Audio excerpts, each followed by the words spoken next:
Kabanata 2041 bukas. Ang bagyong dumaan sa Ancient Dao Imperial Palace, kung saan si Zuan Luo's disciple, Wang Lin, ay umatake at ginamit ang kanyang kamatayan upang suklian ang kabutihang loob ni Zuan Luo, ay nakatawag ng pansin ng napakaraming tao. Sa huli, pinatay niya ang Ancient Dao Emperor, at hindi rin kayang pigilan ng Holy Emperor Yewei ang pag-alis ni Wang Lin. Ang balitang ito ay unti-unting malat matapos umalis ang mga miyembro ng ibang dalawang clan. Halos lahat ng may karapatan ay nakakaalam nito. Dapat sana ay magdulot ito ng mas malaking alon, ngunit isang mas nakakagulat na pangyayari ang nagpatigil dito. Ang maagang pagbukas ng Immemorial God Realm ay nagdulot ng alon sa buong Ancient Clan. Ang malawak na dagat sa pagitan ng Ancient Clan at Celestial Clan ay naging isang dambuhalang hukay. Ang hukay ay walang katapusan at naglalabas ng amoy ng pagkabulok. Sa gitna ng dagat ay may isang bagyong umuungal ng malakas. Sa paikot-ikot na dagat, ang pinto na binuo ng siyam na halijing pumipinsala sa langit ay makikita. Ito ay nakatawag ng pansin ng maraming makapangyarihang tao, ngunit matapos nilang pagmasdan ito, lahat sila ay umalis. Si GOD ay personal ding pumunta dito, ngunit kahit sa kanyang antas ng cultivation, hindi siya nakalapit ng husto sa bagyo, at bukod pa dito, hindi pa rin bukas ang pinto. Ayon sa kanyang antas ng cultivation at sa pagtataya ni Haizi, aabutin ng 500 taon bago ito magbukas. At sa pagkakataong ito ay magiging isang ganap na pagbubukas na hindi pa nizelayan kailanman. Si Dao Yi, Wu Feng, at ang mga Grand Empirants ng Ancient Clan, pati na rin si Zuan Luo, ay dumating na rin. Tahimik nilang tinitigan ang pinto mula sa labas ng bagyo at tahimik na umalis. Ngunit sa parehong oras, isang mensahe ang dumating mula sa Mount Gudao patungo sa tatlong royal clans at kanilang mga Grand Empirants. Napakasimple ng mensahe. Sinabi nito sa mga tao na itigil ang pagmamasid sa Immemorial God Realm at magbubukas ito sa loob ng 500 taon. Ang mensahe ay nagsabi rin sa tatlong clans at kanilang mga Grand Empirants na maghanda para sa laban sa loob ng 500 taon. Hindi pinansin ng Mount Gudao ang pagkamatay ng Ancient Dao Emperor. Ang kakaibang pangyayaring ito ay nagpa-silent sa bahagi ng Ancient Dao na nangangalap ng Grand Empyrean Gudao upang habulin si Wang Lin at hindi na muling pag-usapan ang bagay na ito. Katulad ng sa Ancient Clan, nagpadala rin ang Celestial Clan ng mensahe sa lahat ng 72 kontinente na magbubukas ang Immemorial God Realm sa loob ng 500 taon. Kailangan nilang gugulin ang mga 500 taon na iyon upang sanayin ang mga makapangyarihang tao sa kanilang ilalim. Ang mga Empyrean Exalts at Ascendant Empirants ang pinaka-excited. Ang Immemorial God Realm ay tulad ng pintuan ng dragon para sa kanila. Kapag nakuha nila ang swerte, magiging Grand Empyrean sila. Dahil sa paglitaw ng Immemorial God Realm, nagkaroon ng bagyo sa Immortal Astral Continent. Ngunit dahil sa 500 taong paghihintay, ang bagyo ay napigilan at naging isang lihim na alon nito ay tulad ng katahimikan bago ang bagyo. Kung ang mga miyembro ng Ancient Clan o Celestial Clan ay naniniwala na sila ay kwalipikado upang pumasok sa Immemorial God Realm, naramdaman nila ang isang malakas na presyon. Malabo nilang alam na sa oras na magbukas ang Immemorial God Realm, isang malaking pangyayari ang mangyayari. Ngunit malamang na magdudulot ito ng digmaan sa pagitan ng Celestial Clan at Ancient Clan pagkatapos ng matagal na kapayapaan. Ang Ancient Clan ay naghahanda, ang Celestial Clan ay pareho. 500 taon lang. Para sa mga mortal, mababang level ng cultivators, at mababang level na miyembro ng tatlong clan, ang 500 taon ay maaaring magmukhang mahaba. Ngunit para sa mga makapangyarihan, ang 500 taon ay parang isang kisap mata lang. Nagpakita ng mga palatandaan ng digmaan sa buong Immortal Astral Continent dahil sa paglitaw ng Immemorial God Realm. Sa isang bansa sa hangganan ng Ancient Dao at Ancient Shi, ito ay tag-ulan.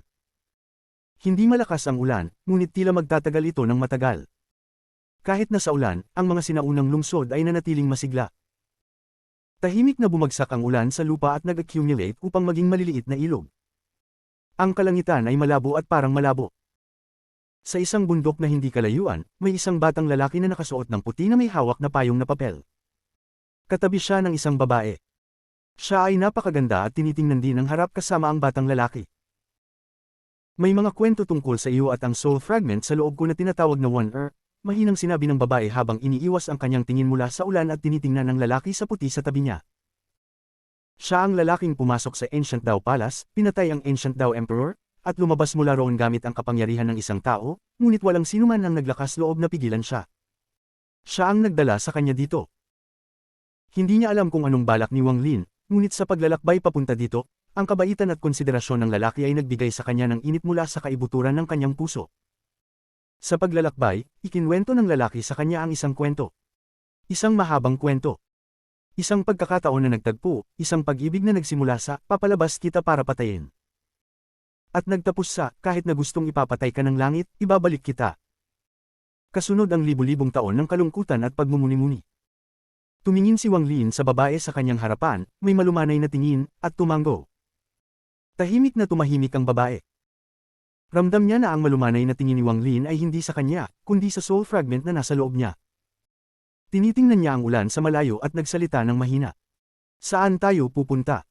Sa lugar kung saan tayo unang nagkita. Hawak ni Wang Lin si Song Ji habang nakaharap sa ulan at naglakad papalayo. Hindi siya naglakad ng buong bilis sa paglalakbay na ito, dahil kailangan niyang alagaan ang mahina niyang katawan at ang hindi matatag na soul fragment na nasa loob niya. Bilang resulta, isang taon na mula nang patayin niya ang Ancient Dao Emperor. Sa taon na ito, hindi siya hinabol ng Mount Budao, at walang sinabi ang Ancient Dao tungkol sa bagay na ito. Tahimik na dinala ni Wang Lin ang babae sa gilid ng teritoryo ng Ancient Dao. Sa lugar na ito, susunod ay ang Ancient Shi. Kung saan tayo unang nagkita, doon ba sa Blackstone City, ang itim na buhok ng babae ay tinangay ng hangin at ilang hibla nito ay tumama sa mukha ni Wang Lin, nagkadugtong sa kanyang puting buhok. Hindi nagsalita si Wang Lin at unti-unting nawala silang dalawa sa ulan. Ilang buwan pa ang lumipas. Habang ang araw ay lumulubog sa isang desyertong bundok, tinitingnan ni Song Ji ang malayo at tinanong ang lalaking nasa tabi niya, darating ba tayo sa Blackstone City bukas? Kanina, sinabi ni Wang Lin sa kanya na makarating sila sa kanyang bayan, ang Blackstone City, bukas. Tumango si Wang Lin. Tahimik na nagmuni si Song Ji ng ilang sandali at pagkatapos ay ngumiti habang tinitingnan si Wang Lin. Tinitingnan niya ang taong kasama siya sa loob ng higit isang taon, tinitingnan niya ang batang mukha na may kakaibang aura. Napakaswerte ni Wan sana maging masaya kayong dalawa magpakailanman. Sa tanghali ng susunod na araw, nakita na ang Blackstone City mula sa malayo. Ang lungsod na gawa sa itim na bato ay tumambad sa kanyang mga mata at nagbigay kay Song Ji ng pakiramdam ng pag-uwi. Walang 500 metro mula sa lungsod, tumigil si Wang Lin. Tinitingnan ni Song Ji si Wang Lin at mahina niyang sinabi, pwede ba kitang hawakan sa mukha? Tiningnan ni Wang Lin ang babae, at matapos ang matagal na oras, mahina hong tumango. Ngumiti si Song Ji at biglang naging pula ang kanyang mukha. Hinaplos niya ang mukhang karaniwan ni Wang Lin, at pagkatapos ng ilang sandali, ipinatong niya ang kanyang ulo sa dibdib ni Wang Lin. Narinig niya ang tibok ng kanyang puso. Ang tunog ng tibok ng kanyang puso ay nagpusare sa kanyang mga mata. Bumaba ang ulo ni Wang Lin at hinaplos ang kanyang buhok. Isang amoy ang nagmula sa kanya at pumasok sa ilong ni Wang Lin. Nagpatuloy silang ganito ng ilang sandali. Nang ang araw ay maging bahagyang pula at malabo, itinaas ni Song Ji ang kanyang ulo mula sa dibdib ni Wang Lin. Kung mamatay ako, pakisabi. Huwag kang mamatay. Maayos na tinignan ni Wang Lin ang babae. Habang nagsasalita, itinuro niya ang bahagi sa pagitan ng kanyang mga kilay. Ang paningin ni Song Ji ay naging malabo at nahulog siya na parang natutulog. Isang kalahating oras ang lumipas, at puno ng kalituhan ang kanyang mga mata nang magising siya. Tahimik niyang tinitingnan ang paligid habang nakakunot ang noo, at matapos ang ilang sandali, parang naalala niya ang isang bagay. Sa oras na ito, halos lumubog na ang araw at malapit ng maglaho. Tumayo si Song Ji at tinitingnan ang kanyang leeg upang matuklasan ang isang jade pendant na naglalabas ng init. Nararamdaman niyang nawala na ang soul fragment ni Wan. Hindi na siya si Song Ji at hindi siya nakaranas ng anumang pinsala. Ngunit nakaramdam siya ng isang alon sa kanyang puso, at ang kanyang mga mata ay puno ng damdamin. Matapos ang matagal na panahon, humarap siya at naglakad patungo sa Blackstone City, na hindi kalayuan. Ito ang kanyang tahanan. Kabanata 2042 kumpleto ang kaluluwa. Ang Blackstone City ay pareho pa rin tulad ng dati nang umalis siya. Wala siyang nakasalubong na mga gwardya sa kanyang daraanan, na parabang nakatanggap ng utos ang City Lord. Ngunit nang makarating siya sa kanyang bahay, nakita niyang may 2 tao na nakatayo doon. Isang matandang babae na may puting buhok at isang batang babae. Tita Chang. Ate Dong. Bumalik na ako. Kagat ni Song Ji ang kanyang ibabang labi at ngumiti. Sa labas ng Blackstone City, si Wang Lin ay nakatayo kung saan nakatayo si Song Ji at tinitingnan ang lungsod. Pagkalipas ng ilang sandali, inalis niya ang kanyang divine sense. Ang babae ay talagang kawawa. Ang pagsasanib ng kaluluwa ni Wan ay nagdulot ng malaking pinsala sa kanya. Magulo ang kanyang mga alaala at hindi niya alam kung sino siya. Maari sana niyang baliwalain ang kanyang kahinaan at pabayaan na lang ang kanyang buhay upang mapagota ang kaluluwa ni Ling Wuan. Subalit, ang magiging resulta nito ay ang pagkapawi ng kanyang buhay. Si Wang Lin ay nagpagal para sa libu-libong taon. Inisip ng mga tao na siya ay walang awa at malamig ang puso, ngunit siya ay tao pa rin. Hindi niya nais gawin ito, kaya ginugol niya ang halos 2 taon na dahan-daang nilalakad ang landas na ito. Sa buong daan, dahan-dahan niyang ipinadala ang kanyang cultivation sa katawan ng babae upang mapagota ang kaluluwa ni Ling Wuan nang hindi siya nasasaktan. Inosente siya. Ngunit siya rin ang nagbigay daan upang mahanap ko ang kaluluwa ni Wan kaya hindi siya dapat masaktan dahil dito.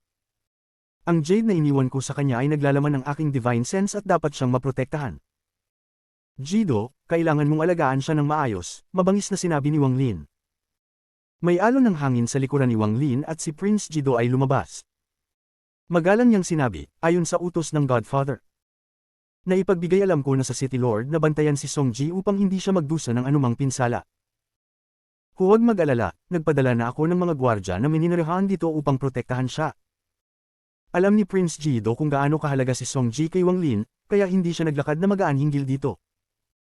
Si Prince Jido ay nanatili dito dahil ayon sa kanyang pagsusuri, malamang ay pupunta si Wang Lin dito. Naghintay siya dito mula nang bumalik mula sa Ancient Dao, at sa wakas ay dumating na si Wang Lin. Hindi ipinakita ni Wang Lin ang anumang emosyon tungkol sa katotohanang naghintay si Jido dito. Sa kabaligtaran, kung hindi ginawa ni Jido ito, ibig sabihin ay hindi siya magiging kapaki-pakinabang kay Wang Lin, at magiging mahirap kay Jido na makuha ang posisyon ng Ancient Emperor. Pumunta na tayo. Isang mabilis na tingin ni Wang Lin sa Blackstone City at pagkatapos ay naglakad papalayo. Pinipigilan ni Jido ang excitement sa kanyang puso at sinundan si Wang Lin. Naglakad si Wang Lin ng tahimik at sinabi, maghanda ng isang lugar para sa akin, papasok ako sa closed-door cultivation. May lihim na silid sa aking palasyo. Kung hindi magustuhan ng Godfather, maaari kong ipagawa agad ang isa pa, mabilis na sagot ni Prince Jido. Iwinasiwas ni Wang Lin ang kanyang manggas at ang buong paligid nila ay dumistorte at bigla silang nawala. Nang magbalik sila, nasa loob na sila ng palasyo ni Prince Jido. Maayos na ang lihim na silid na ito. Walang sino man ang papayag ang mag-abala ng hindi ko alam. Bumagsak ang mga mata ni Wang Lin sa palasyo at pinili ang isang lihim na silid na papasukin. Nang makita ni Wang Lin na papasok na siya sa lihim na silid, nagdalawang isip si Prince Jido. Parang gusto niyang magsalita ngunit parang natatakot magsalita. Nasa kalahating hakbang na si Wang Lin sa loob ng silid nang huminto siya at tiningnan si Prince Jido. Kung nais mong maging Ancient Shi Emperor, ang Grand Empyrean Song Tian ang susi. Kung siya ay kikilalanin ka bilang tanging kandidato, magiging madali ang lahat. Si Prince Jido ay tumingin ng walang magawa at nagsalita ng may mapait na ngiti. Hindi ko alam kung ano ang nagawa ko upang magalit kay Lord Song. Karaniwan, kapag pupunta ako upang makita siya, hindi niya ako tinatanggap, at kahit na makita ko siya sa palasyo, malamig siya sa akin. Ang aking nakababatang kapatid, si Chiman, ay malapit kay Lord Song. Nakatira siya sa Origin Mountain at sinasabing tinanggap siya bilang disipulo ni Lord Song. Parang may malasakit din ang tatay ko kay Chiman. Ang buong Ancient Shi ay tila nakasuporta sa kanya bilang susunod na emperor, sabi ni Jido ng may kalungkutang tono.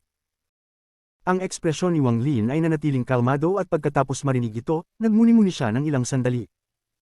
Ang Grand Empyrean ng bawat clan ay may karapatang magtalaga ng emperor sa bawat henerasyon, ngunit walang exception. Sa tingin ko ay handa ka na. Tumingin si Wang Lin ng malalim kay Prince Jido. Si Prince Jido ay agad na nakaramdam na tila nasuri siya ng buo ni Wang Lin, na hindi na kayang itago ang kanyang mga iniisip. Nagdiklap si Prince Jido at magalang na nagsabi, ang bata ay naghahanda pa lamang.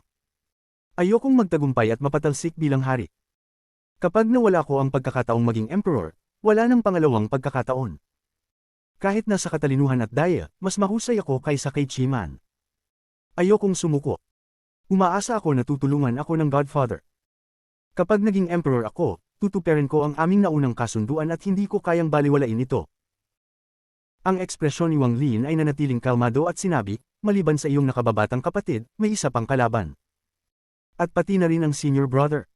Siya. Nang siya ay ipinanganak, may nagbago sa mundo.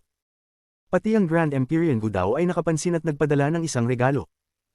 Malaki rin ang posibilidad niyang makuha ang posisyon ng emperor. Tumawa si Jido ng mapait. Nag-isip si Wang Lin ng sandali at nagsabi, wala akong pakialam sa iyong paghahanda, ngunit maaari ko namang makipagkita kay Song Tian upang makita kung maaari kanyang itakda bilang susunod na emperor. Nang marinig ito ni Prince Jido, labis siyang natuwa, ngunit hindi ito ipinakita sa kanyang mukha, tumanggo lamang siya ng magalang. Habang tinitingnan si Jido, nakita ni Wang Lin ang isang malakas na tao. Isang taong kayang takpan ang kanyang mga emosyon at alam ang kanyang mga limitasyon. Pag-uusapan natin ito pagkatapos ng aking closed-door cultivation. Kung walang mahalagang bagay, huwag akong abalahin.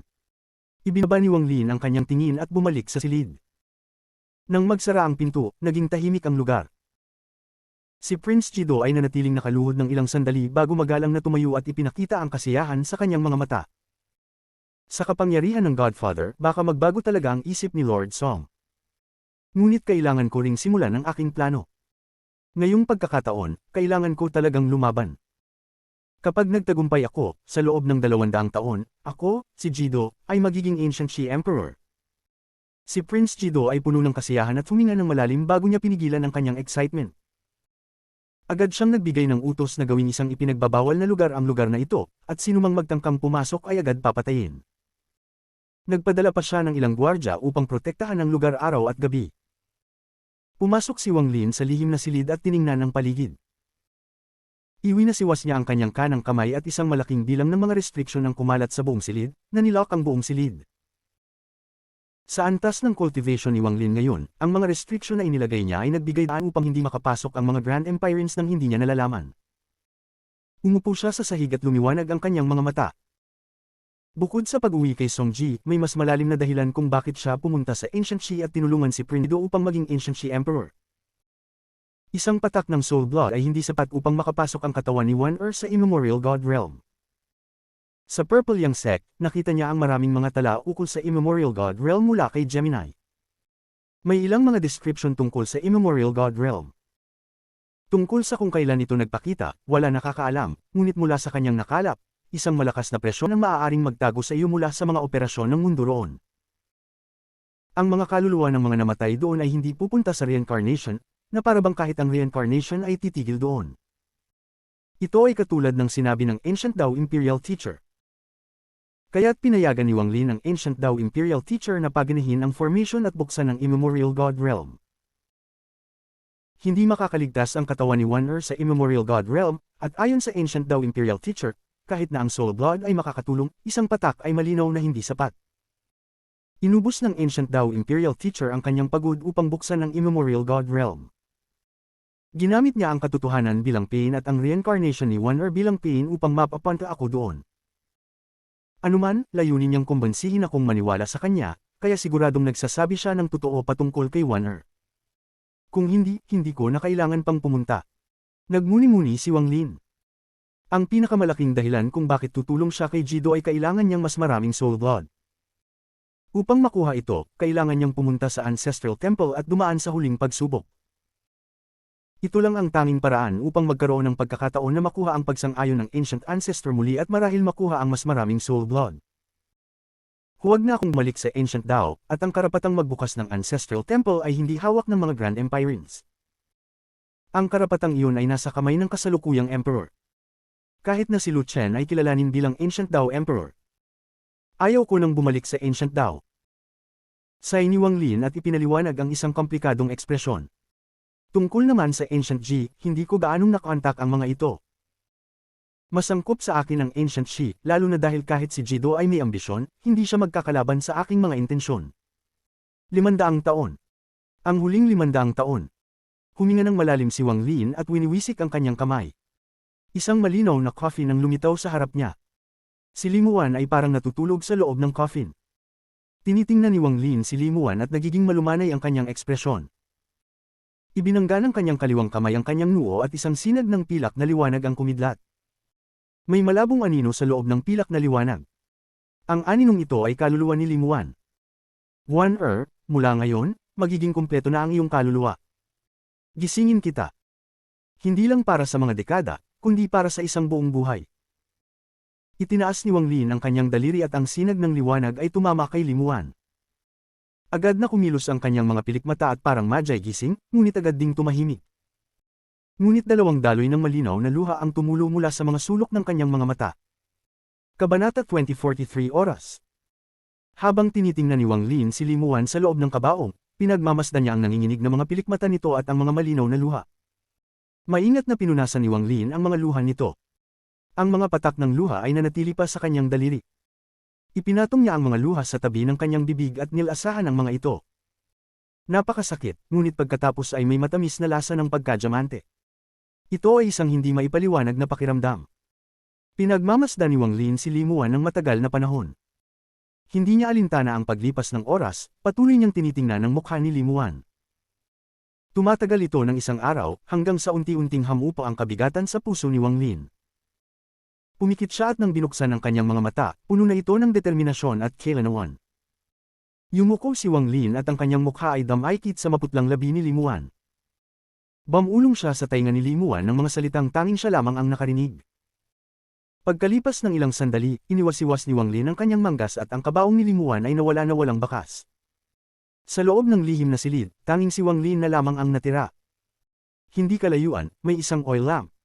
Ang lamp na ito ay napaka-misteryoso. Kahit walang panlabas na lakas, ito ay patuloy na mag-aalab ng libu-libong taon. Sa ngayon, kumikislap ito sa madilim na silid. Dahil dito, ang anino ni Wang Lin ay kumikislap din.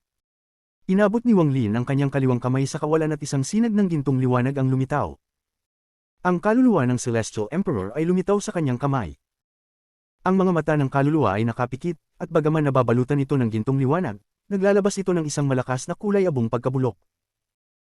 Tinitingnan ng kaluluwa, nagdalawang isip si Wang Lin saglit, ngunit kinagat ang kanyang mga ngipin at dumura ng isang bibig ng berdeng apoy. Ang berdeng apoy na ito ay ang kanyang soul fire, at ito ay nagsimulang sunugin ang kaluluwa ng Celestial Emperor. Kung ang kaluluwang ito ay magiging kapaki-pakinabang sa akin o hindi ay nakasalalay sa kung kaya ko bang alisin ang ancestral curse. Ang prosesong ito ay magiging mabagal. Pinagmamasdan ni Wang Lin ang kaluluwa ng Celestial Emperor na napapalibutan ng kanyang soul fire. Matapos ang mahabang panahon, ibinaba niya ang kanyang tingin at ipinikit ang kanyang mga mata. Mahinang huminga siya at nanatili ng hindi gumagalaw. Lumipas ang oras, at sa isang iglap, 3 taon ang lumipas. Sa loob ng 3 taon na iyon, walang sinuman ang nag-abala kay Wang Lin. Hindi siya gumalaw kahit nakaunti sa loob ng lihim na silid. Sa kanyang katawan, ang sinaunang lakas at celestial cultivation ay dumadaloy ng maayos. Ngunit ang pagsasanib ng sinaunang lakas at celestial na lakas na kanyang nakuha sa bundok Gudao ay hindi pa rin natatapos ng buong cycle, at ito ay kumilos lamang ng kaunting distansya.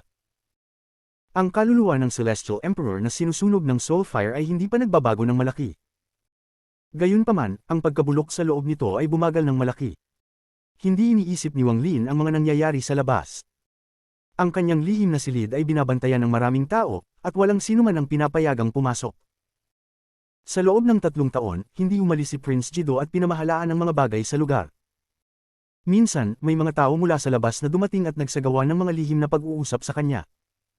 Pagkatapos, puno ng kasiyahan, mabilis silang umalis. Sa loob ng 3 taon, si Prince Jido ay parang hangin at ulan. Anuman ang kahalagahan ng mga bagay, siya ay personal na tumatayo sa labas ng lihim na silid ni Wang Lin na may galang sa kanyang mukha sa loob ng kalahating oras bago magalang na umalis.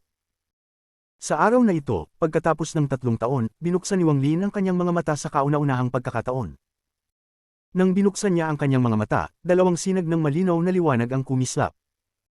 Nag-overlap na mga anino sa kanyang katawan at lumakad ang kanyang 5 elementong tunay na katawan at umupo sa harap niya. Ang 5 elemento sa 5 elementong tunay na katawan ay lahat naging tunay na katawan ng asensya at nagsanib sa isa. Ang kumpletong 5 elementong tunay na katawan ay ang pinakamatagumpay sa kanyang mga asensya. Ito ay halos ang limitasyon, maliban kung kumuha siya ng isa pang hakbang para ang 5 elementong tunay na katawan ay maging tunay na kaluluwa. Pag-upo ng 5 elementong tunay na katawan, ipinikit nito ang mga mata at umupo rin. Sama-samang nagsanay sila ni Wang Lin at lumipas na ang isa pang 3 taon. Ito ay ang ika-6 na taon mula nang pumasok si Wang Lin sa closed-door cultivation. Muling nag-overlap ang isang anino sa kanyang katawan at kumalat ang killing intent. Lumabas ang kanyang Slaughter Thunder Essence True Body. Ang kanyang itim na buhok ay kumawala habang malamig na lumalakad patungo sa isang sulok at umupo. Sa puntong ito, naging kakaiba ang tanawin sa loob ng lihim na silid. 3 mga anino na mukhang si Wang Lin ang nakaupo sa isang tatsulok at nagsasanay. Tungkol sa kaluluwa ng Celestial Emperor, pagkatapos ng 6 na taon ng pagsusunog, ang pagkabulok sa loob nito ay bumagal. Marahil isang araw, kapag ganap nang naalis ang pagkabulok, magagawa ni Wang Lin na dahan-daang ay proseso ito. Walang bakas na iniwan ng oras at 3 taon pa ang lumipas. Sa ika-9 na taon ng closed-door cultivation ni Wang Lin, muling nag-overlap ang isang anino sa kanyang katawan. Ang masa na ito ay hindi nakakapagbuo ng isang katawan. Pagkatapos itong lumitaw, ang malabong masa ng liwanag ay lumutang mula sa katawan ni Wang Lin at humto 10 talampakan mula sa kanya. Binuksan ni Wang Lin ang kanyang mga mata at tiningnan ang kanyang 3 essence true bodies. Sa loob ng 9 na taon, pinataas ni Wang Lin ang kanyang sinaunang lakas sa tuktok nito, at kasabay nito, ang kanyang 3 essence true bodies ay umabot sa kani-kanilang mga tuktok. Ngayon, may tiwala siyang makipaglaban sa isang peak Grand Empyrean Dao Yi at hindi matatalo. Pakiramdam pa nga niya ay kayang supilan niya si Dao Yi. Sa mga Grand Empyreans, ang Dao Yi ng Celestial Clan ang pinakamahina. Sa aking kasalukuyang lakas, kahit hindi ko kayang talunin si Jiudi, maaari ko sigurong tapatan si Wu Feng. Kahit sa Ancient Clan, dapat kayang tapatan ko si Song Tian, na may katulad na lakas kay Teacher Zuan Luo, ngunit hindi tiyak ang magiging nagwagi. At ito ay bago ko pagamitin ang aking pinakamalakas na avatar. Nanatiling kalmado si Wang Lin habang nagmumuni. Pagkalipas ng ilang sandali, tiningnan niya ang kaluluwa ng Celestial Emperor na sinusunog ng kanyang soul fire. Sa pamamagitan ng aking soul fire na sinusunog ito, mayroong ilang epekto, ngunit mabagal ito. Nais ko sanang malaman kung kailan ito matatapos. Tiningnan ni Wang Lin ang kaluluwa ng Celestial Emperor ng matagal bago bawiin ang kanyang tingin. Hindi ko muna kailangang mag-alala tungkol sa 5 elementong tunay na katawan. Dati, sa Ancient Dao Imperial City, ito ay nakumpleto at pinahintulutan akong umabot sa Peak Void Tribulan. Ibig sabihin ay tama ang aking hinala. Kung nais ko pang taasan ang aking cultivation level, ang susunod na hakbang ay ang Slaughter Thunder Essence True Body. Tiningnan ni Wang Lin ang kanyang Slaughter Thunder Essence True Body at ang kanyang mga mata ay kumislap ng kakaibang liwanag. Tungkol naman sa mga bagay na kailangan upang kumpletuhin ang tunay na katawan na ito, teacher. Dinala niya ako sa maraming lugar sa Ancient Clan at nakuha ang sapat na mga bagay. Say ni Wang Lin at iniwasan ang tingin. Tumingin siya patungong Ancient Dao, parang kaya niyang tunawin ang dingding ng silid at makita ang matandang tao na hindi na bata. Pagkalipas ng ilang sandali, ibinaba ni Wang Lin ang kanyang tingin.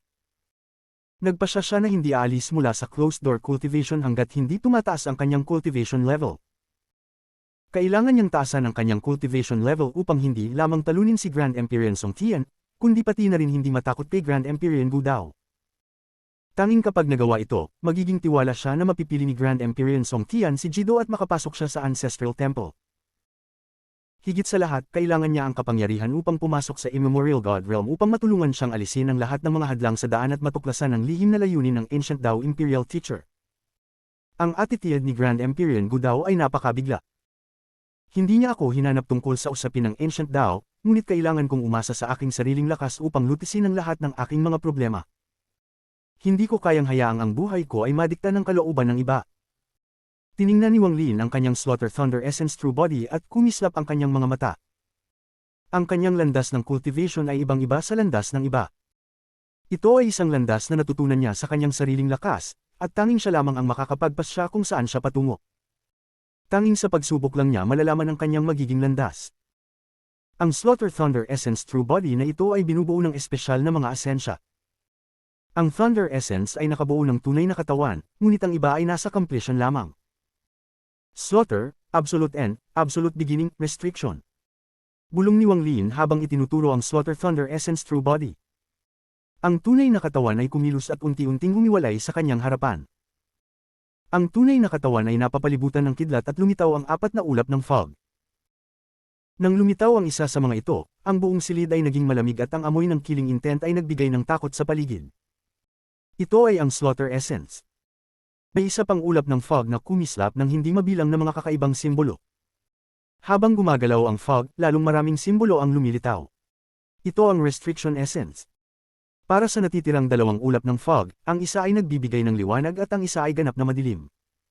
Sila ay respectively Absolute Beginning at Absolute End. Tanging kapag ang lahat ng 4 na asensya ay bumuo ng kanilang tunay na katawan at nagsanib upang maging isang kumpletong Slaughter Thunder Essence True Body, maaari akong lumampas sa Peak Void Tribulan. Maaaring ito ay Empyrean Exalt o Ascendant Empyrean, ngunit posibleng wala sa 2 at isang hindi kilalang realm. Maaaring ito rin ay Grand Empyrean. Ang mga mata ni Wang Lin ay puno ng pag-asa. Sa kanyang pagkaalam, ang Empyrean Exalts at Ascendant Empirines ay mga taong nasa tuktok ng Void Tribulan. Ngunit ang hakbang na makarating sa Grand Empyrean ay napakahirap, kaya't mas maraming ranggo ang bumubuo sa kanila. Sa katunayan, parehong ang Empyrean Exalts at Ascendant Empirines, sa pangkalahatan, ay mga peak Void Tribulant cultivators.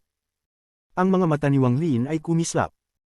Pagkatapos mag-isip saglit, itinaas niya ang kanyang kanang kamay at inihampas sa kisame ng lihim na silid. Isang kakaibang tanawin ang nangyari habang ang kisame ay naging kalangitan. May asul na kalangitan, puting mga ulap, at malinaw na kalangitan na umaabot ng libu-libong kilometro, ngunit walang araw. Hindi nagatubili si Wang Lin na kunin ang Absolute Beginning Essence at itapon ito sa kalangitang kisame. Kumislap ito ng maliwanag na parang araw. Tiningnan ni Wang Lin ang kisame na naging kalangitan, at sa ilalim ng kanyang mga mata, tila nagbago ang kalangitan. Hindi nagtagal, isang buong araw ang lumipas at ang Absolute Beginning, na naging araw, ay unti-unting lumubog. Kabanata 2044 Tanda mula sa langit. Matapos mawala ang araw at dumilim ang kalangitan, kinuha ni Wang Lin ang Absolute and Essence. Ang esensya ay lumipad patungo sa madilim na kalangitan at nawala. Pinagmamasdan ng kalangitang lumitaw sa kisame, kumislap ang mga mata ni Wang Lin. Bumuo siya ng mga seal gamit ang kanyang mga kamay at mahinang nagbulong. Flowing Time, ang kanyang sariling spell na kumokontrol sa pagdaloy ng oras at kayang baliktarin ng libu-libong taon sa isang iglap. May mga gamit ang spell na ito sa labas ng laban. Ngayon, ginagamit ito ni Wang Lin upang palakasin ang kanyang mga asensya. Ang mga galaw ng langit at lupa ay napakahirap para sa mga cultivator na kontrolin. Si Wang Lin ay nagsusubok na lumikha ng sarili niyang langit at bigyan ito ng araw at gabi, isang bagay na napakahirap gawin. Sa oras na ito, kung may ibang tao na nakakita, tiyak ay maguguluhan sila. Ang mga spell na ginamit ng Dawang Clan upang lumikha ng mga kuweba at ang kapangyarihan ng mga Grand Empirines upang lumikha mula sa kawalan, idinagdag ang aking Flowing Time spell, maaari kong muling likhain ang galaw ng mundo. At pinapalakas ko lang ang isang pader ng silid na ito, kaya't kaya ko pang kontrolin ito. Tumingin si Wang Lin sa kisame at nakita niyang nagbago ang araw at gabi ng higit sa 100 beses sa isang maikling panahon. Sana magamit ko ang paraang ito upang mapalalim ang aking pagkaintindi sa Absolute Beginning at Absolute End Essences. Hinaplos ni Wang Lin ang kanyang noo at isang bahagi ng kanyang Origin Soul ang lumipad patungo sa kisame upang maunawaan ang palitang araw at gabi. Ang wisps ng Origin Soul na ito ay sumanib sa kisame at pagkatapos ay hindi na ito pinansin ni Wang Lin. Ang pagkaintindi ay hindi kayang makuha agad. Kapag binalik niya ang wisps ng Origin Soul sa hinaharap, makakamtan niya ang lahat ng pagkaintindi na nakamtan sa mga taon. Restriction Essence, tumingin si Wang Lin sa kakaibang fog na kumikislap ng hindi mabilang na mga simbolo. Ito ang Restriction Essence, at ito ay sumama sa kanya mula pa noong siya ay nasa Land of the Ancient God. Matapos magmuni ng ilang sandali, naalala ni Wang Lin na dinala siya ng kanyang guro, si Zuan Luo, sa ilang mga lugar. Nakakuha siya ng malaking bilang ng mga restrictions, at makakatulong ang mga iyon upang mapalakas ang kanyang Restriction Essence. Isang malalim na buntong hininga ang lumabas mula kay Wang Lin at tinuro ang kanyang 5 elementong tunay na katawan. Ang 5 elementong tunay na katawan ay tumingin kay Wang Lin at kumislap ang mga mata nito. Pagkatapos, ang 5 elementong tunay na katawan ay nahati sa 5 sinag ng liwanag at lumipad papunta sa Restriction Essence. Papalitan nito si Wang Lin sa pagsasanib ng maraming restriction sa Restriction Essence. Sa huli, tumingin si Wang Lin sa Slaughter Thunder Essence. Ang Slaughter Essence ang pinakaimportanteng at pinakamahirap na asensya na mayroon siya. Slaughter, noong unang lumitaw ito, tinawag niyang sarili niyang Slaughter. Alam din ng Ancient Dao Imperial Teacher ang avatar na ito, ang ekspresyon ni Wang Lin ay komplikado. May mga hinala siya, ngunit ito ay nakatago sa kaibuturan ng kanyang puso. Ang Slaughter ay isang immortal na katawan. Ipinapakita nito ang pagkawasak at kaya't hindi ito matanggal. Ang Slaughter Essence ay nasa completion pa lamang, kaya't hindi pa ito maaaring maging Essence True Body. Hindi ko alam kung tama ba ang ginagawa ko o mali. Nagatubili si Wang Lin. Pinipigilan ko ang Slaughter Essence na ito. Ipinanganak ito ng pagsamahin ko ito sa Thunder, pagkatapos ay ginamit ko ang Restriction upang balansehin ito. Pagkatapos ay pinagsama ko ito sa Absolute End, kaya't pinalakas ito, kaya't ginamit ko ang Absolute Beginning upang balansehin ito muli. Bilang resulta, kapag lahat ng ito ay naging Essence True Bodies, dapat ay maabot ang balanse. Bukod dito, mayroon akong ibang mga paraan. Bulong ni Wang Lin sa sarili bago nagpakita ng matibay na tingin. Sa puntong ito, hindi na siya maaaring mag-atubili. Kung nais niyang itaas ang kanyang cultivation level, kailangan niyang gawin ito. Pinagmamasdan ng Slaughter Essence at ang Thunder Essence True Body, nagdesisyon si Wang Lin. Binuksan ng Thunder Essence True Body ang mga mata nito at ininhale ang Slaughter Essence. Ang kidlat sa paligid ng katawan nito ay biglang naging itim. Muling bumagsak ang Slaughter Thunder. Tinitingnan ng kakaibang Essence True Body na ito, kumislap ng maliwanag ang mga mata ni Wang Lin. Bumuo siya ng seal gamit ang kanyang mga kamay at tinuro ang Essence True Body na ito. Ang Slaughter Thunder Essence True Body ay lumipad patungo kay Wang Lin at nagsanib sa kanya. Ginagamit ni Wang Lin ang maraming taon ng Slaughter sa kanyang sariling katawan upang pakainin ang Slaughter Essence na ito. Sa prosesong ito, mayroon pang overlapping shadow kay Wang Lin, parang nahihirapan itong magsanib. Ngunit hindi nagulat si Wang Lin. Para bang inaasahan na niya ito. Patuloy ang kanyang mga kamay sa pagbubuo ng mga seal at tinuro ang kanyang sariling katawan.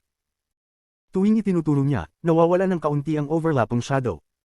Habang nagpapatuloy siya, lumabas ang pawis sa kanyang noo at ang kanyang ekspresyon ay naging mabigat. Pagkalipas ng hindi tiyak na oras, nang tinuro niya ito sa huling pagkakataon, ang Slaughter Thunder Essence ay ganap nang nagsanib sa kanyang katawan ng walang overlapping shadows. Pagkatapos, kinagat niya ang dulo ng kanyang dila at dumura ng isang bibig ng dugo. Inihampas niya ang kanyang kanang kamay at ang dugo ay naging mga runes na tumagos sa katawan ni Wang Lin. Blood Refine. Ang sigaw ni Wang Lin bago niya ipinikit ang kanyang mga mata at nanatiling hindi gumagalaw. Habang pinapalakas niya ang Slaughter Essence upang maiwasan ang mga aksidente sa hinaharap, muli niyang pinuhin ang Slaughter. Ito ay hindi ang unang pagkakataon na pinuhin niya ang Slaughter Thunder. Ang unang pagkakataon ay noong aksidenteng nilikha ito. Lumipas ang panahon. Hindi nag-iwan ng bakas ang panahon, at hindi naramdaman ni Wang Lin ang paglipas ng mga taon. Nang lumitaw ang Immemorial God Realm, ang mga alon sa Immortal Astral Continent ay naging mas tahimik. Ngunit nagdulot ito ng pressure na bumalot sa buong Immortal Astral Continent.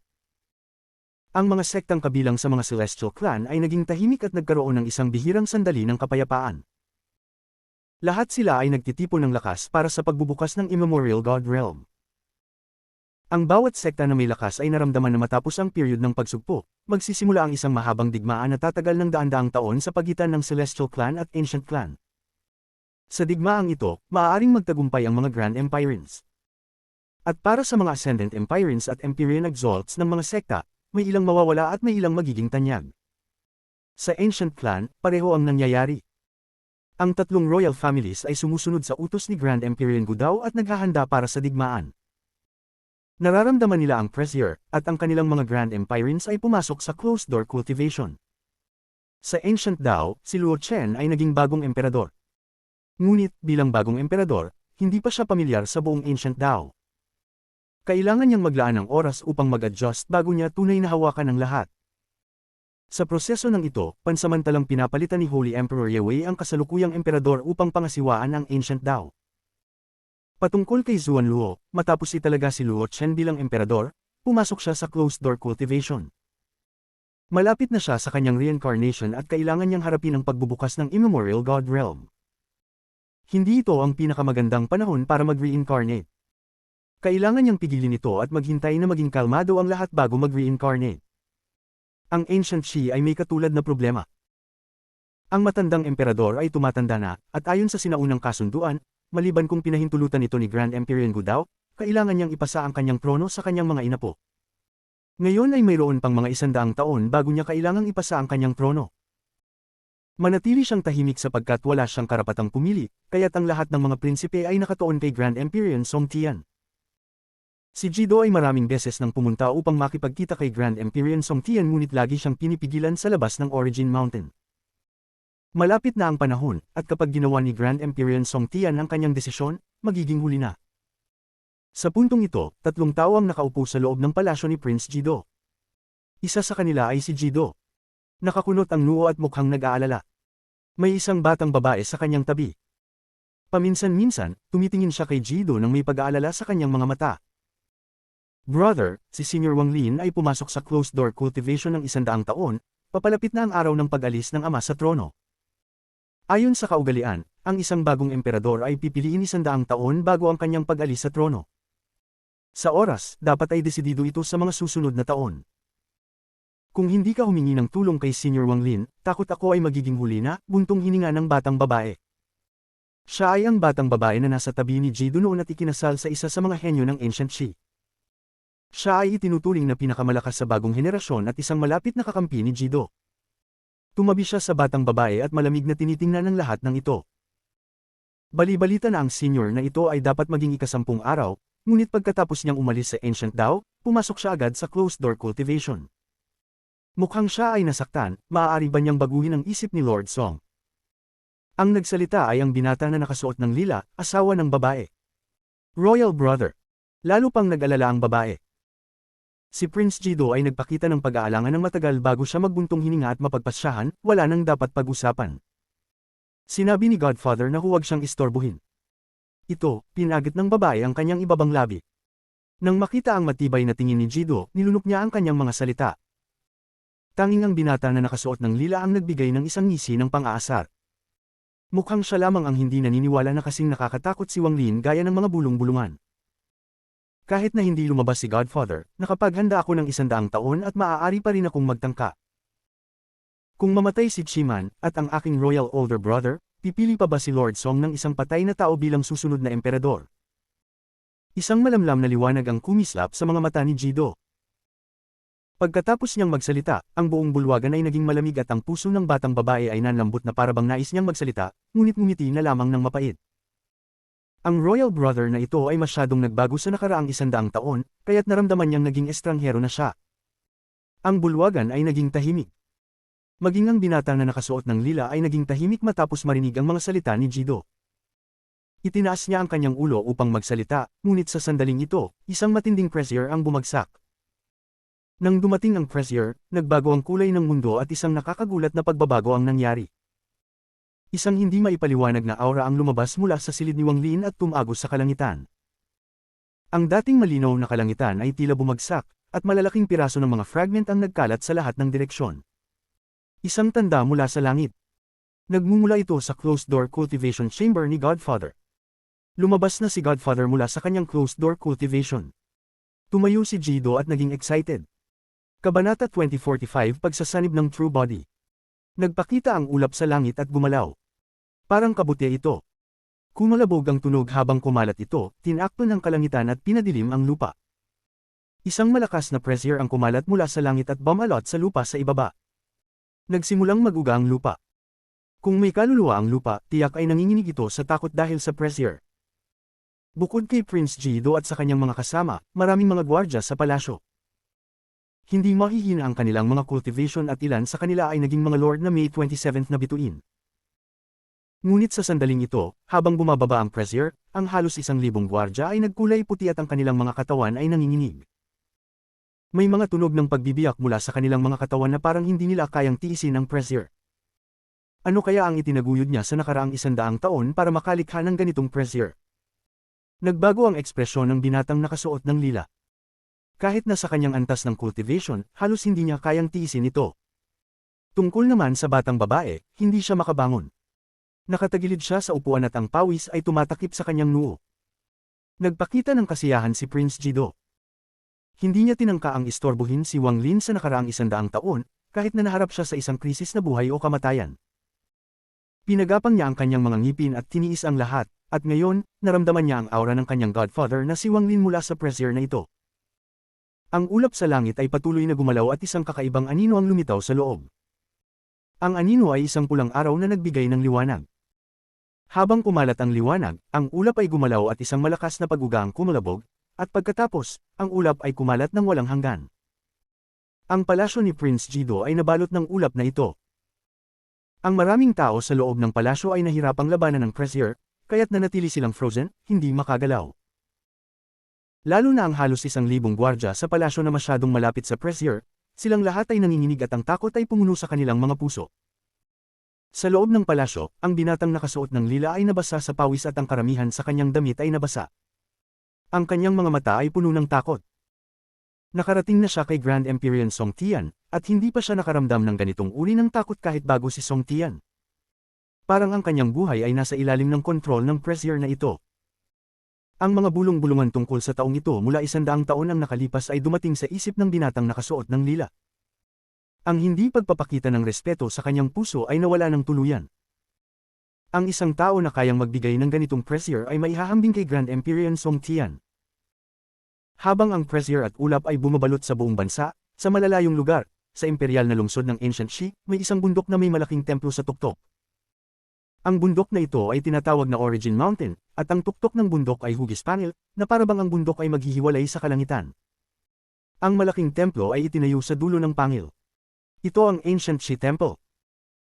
Isa ito sa mga banal na lugar ng Ancient Shi, pangalawa lamang sa kanilang ancestral temple, at dito tinuturuan ang mga tao ng Ancient Shi. Karaniwan, maraming tao ang dumadayo dito, ngunit ngayong araw, ang templo ay naglalabas ng isang malakas na pressure na pumipigil sa sinuman na pumasok. May isang kalalakihang nasa kalagitnaan ng edad na nakaupo sa kabilang dulo ng pangil. Nakasuot siya ng berdeng robe at ang kanyang buhok ay umaabot hanggang baywang. Tinutok niya ang kanyang mga mata sa malayo at ang kanyang ekspresyon ay medyo seryoso. Sa likod niya, may isa pang tao. Isang binata na may magaspang na hitsura at may bahid ng mabagsik na pahayag sa kanyang mukha. Ngunit ang kabagsikan na iyon ay nawala at pinalitan ng pagkabigla habang tinitingnan niya ang malayo. Sa antas ng kanyang cultivation, kadalasan ay hindi niya mapapansin ang pressure mula sa malayo. Ngunit habang nakatayo sa likod ng kalalakihang nasa kalagitnaan ng edad, naramdaman niya ito sa isang kakaibang paraan. Guro, ito ba, humingal ang binata. Nakita niyang seryoso ang ekspresyon ng kanyang guro at pagkatapos niyang magsalita ng hindi namamilian, agad niyang nilunok ang mga salita. Maliban kay Wang Lin, na pumasok sa Ancient Dao Palace, pumatay sa Ancient Dao Emperor, dumating sa aking Ancient Shi, at pinili na maglingkod sa iyong kapatid, sino pa ang pwedeng gumawa nito? May isang malamig na liwanag sa mga mata ng kalalakihang nasa kalagitnaan ng edad. Nang marinig ang pangalang, Wang Lin, humingal ang binatang magaspang ang hitsura, at pagkatapos mag-isip ng kaunti, bigla siyang nagsalita. Hindi pa ba pinili ng guro ang disipulo bilang emperador dahil sa taong ito? Malupit na tumawa ang kalalakihang nasa kalagitnaan ng edad. Nakita na ng iyong guro si Wang Lin isang beses, nang dalhin siya ni Zuan Luo dito.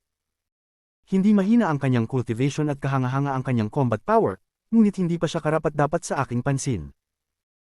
Ang dahilan kung bakit siya nakapasok sa Ancient Dao Palace at nakatakas ay dahil hindi kumilos si Zuan Luo. Pinatay niya ang Ancient Dao Emperor, ngunit hindi nagsalita si Grand Empyrean Gu Dao. Ang bagay na ito ay labis na nakakagulo at ito ang dahilan kung bakit hindi minadali ng iyong guro ang pagpili ng susunod na emperador. Ang taong pinahahalagahan ng iyong guro ay hindi siya, kundi si Grand Empyrean Gu Dao. Tungkol naman sa taong iyon, hindi siya karapat-dapat para sa aking konsiderasyon. Tumingin ang kalalakihang nasa kalagitnaan ng edad sa malayo at bahagyang naramdaman ng pressure. Siya si Grand Empyrean Song Tian ng Ancient Shi, at ang binatang nasa likod niya ay si Prince Chiman. Bumantong hininga ang binata at pagkatapos ay nagtanong, pagkatapos ng kaunting pag-aalinlangan.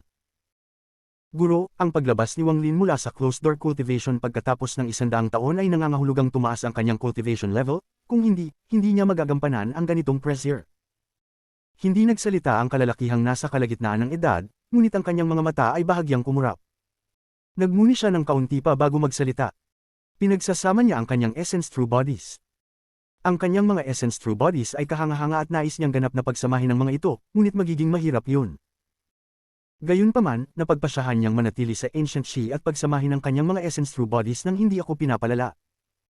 Hindi niya ako binigyan ng respeto at nakikialam siya sa kompetisyon para sa emperador ng Ancient Shi.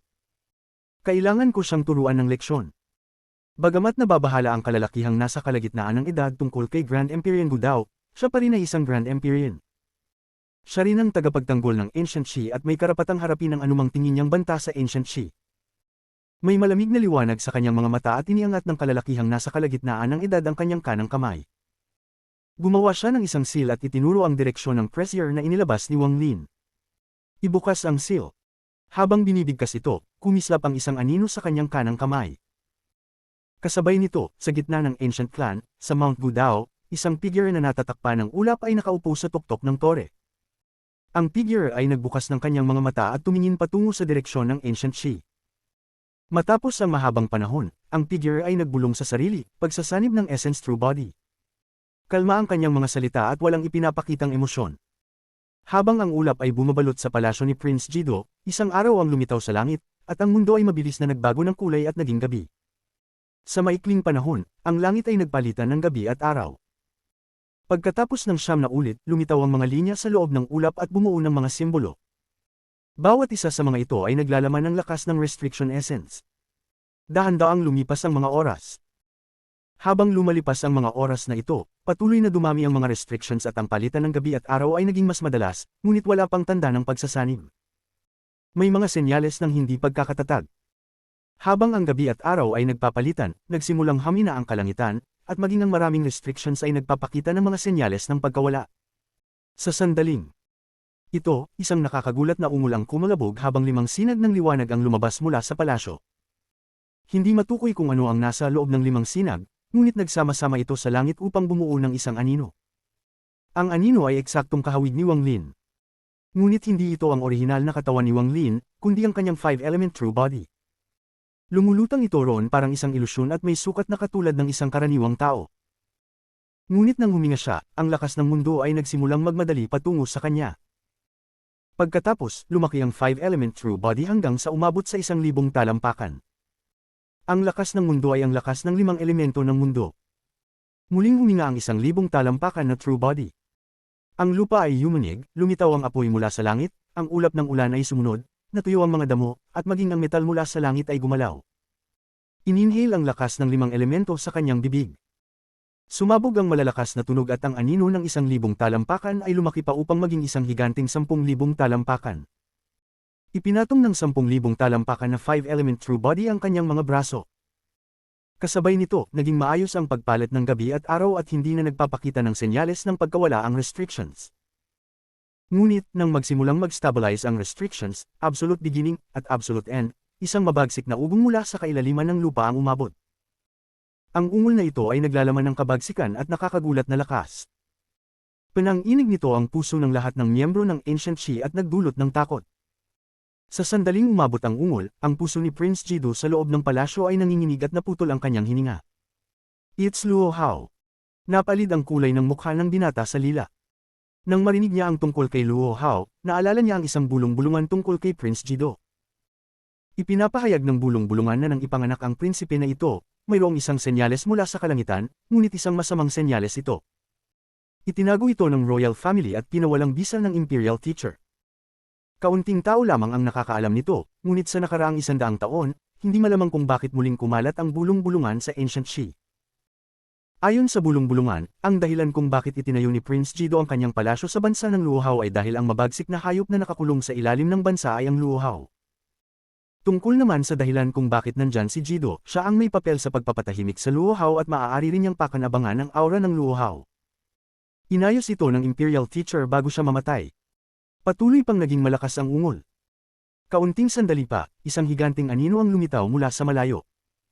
Isa itong bilog na bola ng laman na may napakalaking mata. Ipinakita nito ang kabagsikan at kabaliwan at ang katawan nito ay parang ilusyon. Sa oras na ito, nakatingin ito sa 5-element true body ni Wang Lin sa itaas ng palasyo. Ang mga mata nito ay kumislap ng kasakiman. Ang bilog na bola ba ng laman ay ang Luo Hao. Kabanata 2046 Pagpaparusa sa pamamaslang. Ang katawan ng bilog na bola ng laman ay ilusyon lamang, at matapos itong lumitaw, pinalibutan ito ng itim na usok. Naglabas ito ng isang angal at lumipad patungo sa 5-element true body ni Wang Lin. Habang ito ay lumalapit, naging mas matalim ang angal nito. Paglapit nito, si Wang Lin ay nakaupo pa rin sa loob ng lihim na silid at ang kanyang kanang kamay ay nakataas. Sa kanyang kanang kamay ay may isang maliit na tao na nag-cultivate din. Biglang binuksan ni Wang Lin ang kanyang mga mata. Pagkaraan ng 100 taon, hindi na si Wang Lin ang dating siya. Ang kanyang ekspresyon ay kalmado, at sa sandaling binuksan niya ang kanyang mga mata, ang maliit na tao sa kanyang kanang palad ay nagbukas din ng mga mata. Ang mga mata nito ay puno ng talino at may kumikislap na divinasyon sa kanila. Sa palad ni Wang Lin, lumuhad ang maliit na tao at nagdasal patungo sa kanya. Pagkatapos ng 9 na pagyuko, isinara ni Wang Lin ang kanyang kanang palad at ang maliit na tao ay nawala ng walang bakas. Talaga nga namang mahiwaga ang soul ay daw. Bulong ni Wang Lin habang tinitingnan ng langit at nagpakita ng isang ngisi. 20 taon na ang nakalipas, ginamit ko ang spell na ito upang mag-divinate ng pagkakataon na tuluyang pagsamahin ng aking Slaughter Thunder Essence True Body. Matapos ang walang katapusang mga pagsubok, natuklasan ko na kailangan ko ang kaluluwa ng isang mabagsik na hayop. Ngunit ang kaluluwang ito ang magbibigay sa akin ng pagkakataon na tuluyang pagsamahin ang Slaughter Thunder Essence True Body. Nag-divinate ako na sa araw na susubukan kong pagsamahin ang aking mga Essence True Bodies, may isang tao na personal na magdadala nito, talagang ang dumating ang kaluluwang ito. Inangat ni Wang Lin ang kanyang kamay at tinuro ang langit. Pagkatapos nito, ang buong kalangitan ay nagbago ng malaki. Ang pagpapalit ng araw at gabi ay biglang tumigil at pati ang mga walang katapusang mga restrictions ay tumigil sa pag-flicker. Pati ang 5-element True Body ay tumigil. Ang luo na patuloy na umaangal at mabilis na lumalapit ay biglang tumigil at hindi na yumangal. Parang ito ay na-freeze sa lugar, at habang ang mata nito ay nananatiling mabagsik, pati ang kabagsikan nito ay parang na-freeze. Stop spell. Nang gamitin kay Wang Lin sa kasalukuyang antas ng cultivation, ang lakas ng spell na ito ay nakakagulat. Nang tumigil ang luo, bumalik sa normal ang pagpapalit ng araw at gabi. Ang Restriction Essence True Body ay nakarecover, at ang 5-element True Body ay nakarecover. Agad pagkatapos nito, ang mga walang katapusang restrictions ay nagmadaling pumasok sa tumigil na luho at pumasok sa ilusyonaryong katawan nito. Walang katapusang liwanag ang kumislap, at matapos nitong ma-absorb ang lahat ng restrictions, lumiit ito ng kaunti. Ang kabagsikan ay naglaho at pinalitan ng isang ilusyonaryong figure. Ang figure ay malabo, ngunit mabilis itong nag-condense at naging si Wang Lin. Ang figurang ito nakahawig ni Wang Lin ay nagpakita ng isang ngisi at lumakad palabas mula sa mata. Habang nakatayo ito doon, naglabas ng isang malakas na Restriction Essence Aura. Ito ang Restriction Essence True Body na binuo ni Wang Lin sa pamamagitan ng paghiram ng lakas ng mabagsik na hayop na ito. Kasabay nito, ang pagsikat ng araw ay sumabog mula sa nagbabagong kalangitan at pumasok sa ilusyonaryong katawan ng luho. Ang katawan ng luho ay muli pang lumiit at isang bagong human shape na anino ang lumitaw. Ang anino ay kumikislap ng maliwanag tulad ng araw at ngumiti habang nagbubuo. Lumakad ito palabas mula sa mata at tumayo sa tabi ng Restriction Essence. Ang katawan na ito ay ang Absolute Beginning True Body na binuo ni Wang Lin sa nakaraang 100 taon gamit ang kanyang Flowing Time Spell na pinagsama sa kakayahan ng Dawang Clan na lumikha ng kanilang sariling mundo. Ang layunin ng pagbuo nito ay upang muling likhain ang mga walang katapusang siklo ng araw at gabi. Hindi nagtagal, ang Absolute and Essence, na kumakatawan sa madilim na gabi, ay lumipad patungo sa mata. Ang katawan ng luho ay lumiit hanggang sa kalahati ng orihinal nitong laki nang lumabas ang ikatlong Essence True Body. Absolute and Essence True Body. Sa nakaraang 100 taon, ginamit ni Wang Lin ang Flowing Time at ang spell ng Dawang Clan upang palakasin ang kanyang Absolute Beginning at Absolute and Essences hanggang sa puntong nakabuo siya ng isang Essence True Body. Gayunpaman, hindi niya kayang ganap na pagsamahin ang mga espesyal na essences na ito, kaya't nag-divinate siya at nagpasya na gamitin ang lakas ng luho upang subukan ito. Ang 5 True Essence Bodies ay lahat na absorb ang kaluluwa ng mabagsik na hayop. Pinagsasamantalahan nila ang mutual attraction ng kaluluwa ng hayop upang magsanib. Sa loob ng lihim na silid, pagkatapos na lumitaw ang mga restriction, Absolute Beginning, at Absolute and Essence True Bodies ni Wang Lin, isang kakaibang kidlat ang kumalat sa kanyang katawan. Isang karagdagang overlapping shadow ang lumitaw habang ang Slaughter Thunder Essence True Body ni Wang Lin ay lumipad patungo sa kalangitan mula sa lihim na silid. Nang lumipad ang Slaughter Thunder Essence True Body patungo sa kalangitan, ang itim na kidlat ay kumalat, na nagdulot ng malalakas na tunog ng kulog. Pagkaraan ng 100 taon ng pagpapalusog at pangalawang refinement, ang Slaughter Thunder at ako ay naging hindi mapaghiwalay. Wala nang palatandaan ng paglihis nito. Ang Slaughter Essence ay umabot na sa puntong makabuo ng isang Essence True Body. Kung magsasanib ang 5 True Bodies o hindi, nakasalalay ito dito. Ang ekspresyon ni Wang Lin ay seryoso habang bumuo siya ng mga seal gamit ang kanyang mga kamay at ang kanyang malakas na Divine Sense ay bumalat sa buong mundo. Ang Slaughter Thunder Body ay nagmadaling tumungo sa nakasil na luho at pumasok sa katawan nito. Ang katawan ng luho ay dumuplis ng malakas at mabilis na lumiit hanggang sa nawala, na nag-iwan ng malaking mata. Ang mata ay madilim, at mula sa malayo, ito ay mukhang isang itlog. Pagkatapos ng isang insenso ng oras, walang katapusang mga bitik ang lumitaw dito hanggang sa ito ay sumabog. Pagkatapos, 2 figure ang lumabas. Ang isa ay ang Thunder Essence True Body, na matagal nang nakabuo ng Essence True Body. Ang isa naman ay may itim na buhok, ito ang malamig at walang pakialam na Slaughter Essence True Body.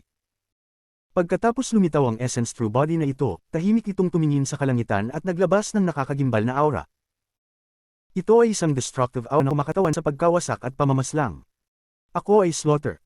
Ang itim na buhok na Wang Lin ay bulong. Tumingin siya sa ibaba at ang kanyang mga mata ay dumaan sa lahat. Nang ang mga gwardya sa ibaba ay mahadjap ng kanyang mga mata, lahat sila ay nagsigawan ng malupit. Hindi dahil sa sakit o kamatayan, kundi dahil sa takot. Isang takot na nagmula sa kaluluwa.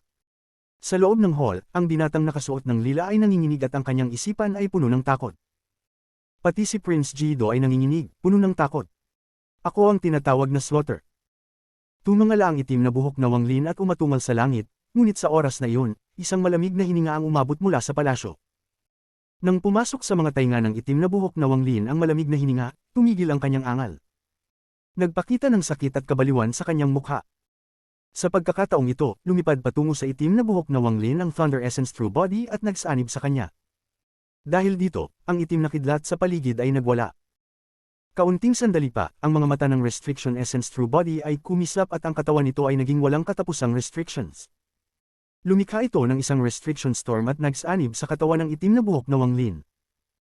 Kasabay nito, tahimik na lumabas ang Absolute Beginning at Absolute and Essence True Bodies. Naging dalawang sinag ng liwanag, itim at puti, at nagsanib sa itim na buhok na Wang Lin. Ako ay tinatawag na Slaughter. Ang mga ungol ng itim na buhok na Wang Lin ay naging isang angal.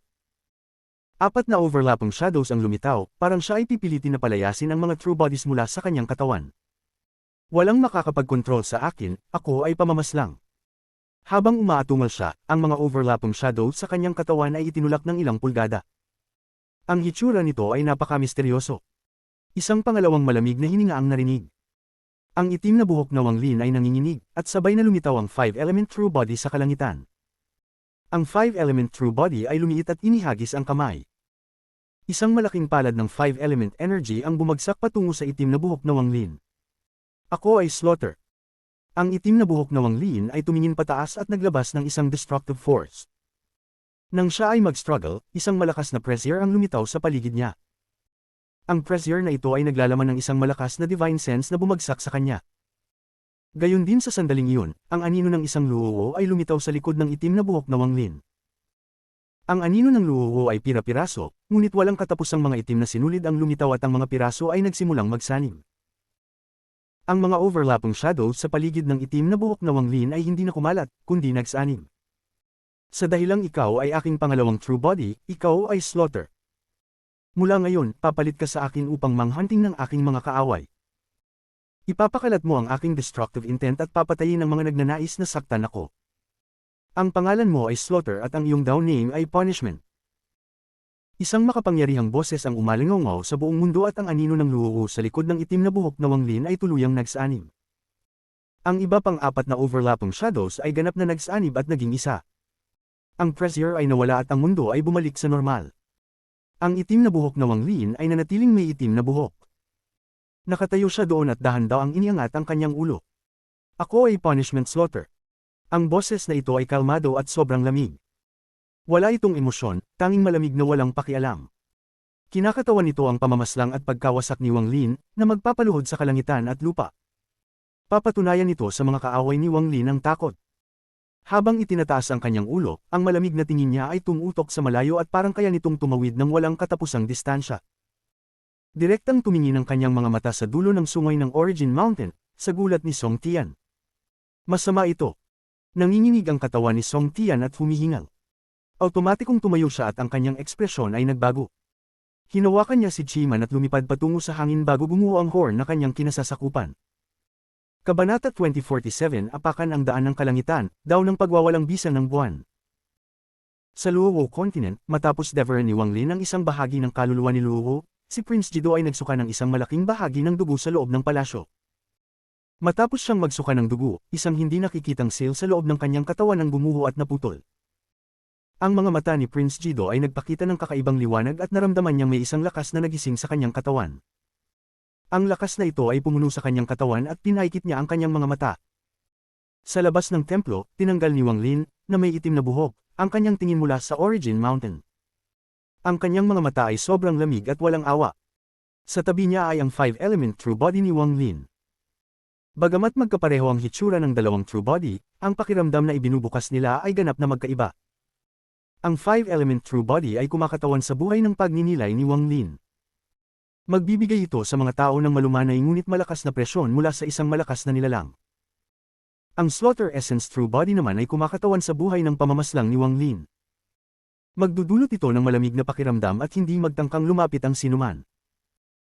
Pagkalipas ng ilang sandali, isang kalmadong tinig ang lumabas mula sa lihim na silid at umalingaw sa buong mundo. True Body, bumalik. Tumingin ang 5-element True Body pababa sa lihim na silid at naging isang sinag ng 5 kulay na ilaw na naglaho papunta sa lupa. Ang Slaughter Essence True Body, hindi rin nagatubiling magsimula. Ang itim nitong buhok at itim na kasuotan ay damapo sa hangin habang mabagal na lumalakad patungo sa lupa. Ang katawan nito ay naging mga itim na hibla at naglaho. Sa loob ng lihim na silid, umupo si Wang Lin. Ang 5-element True Body at Slaughter Essence True Body ay nakatayo sa harap niya.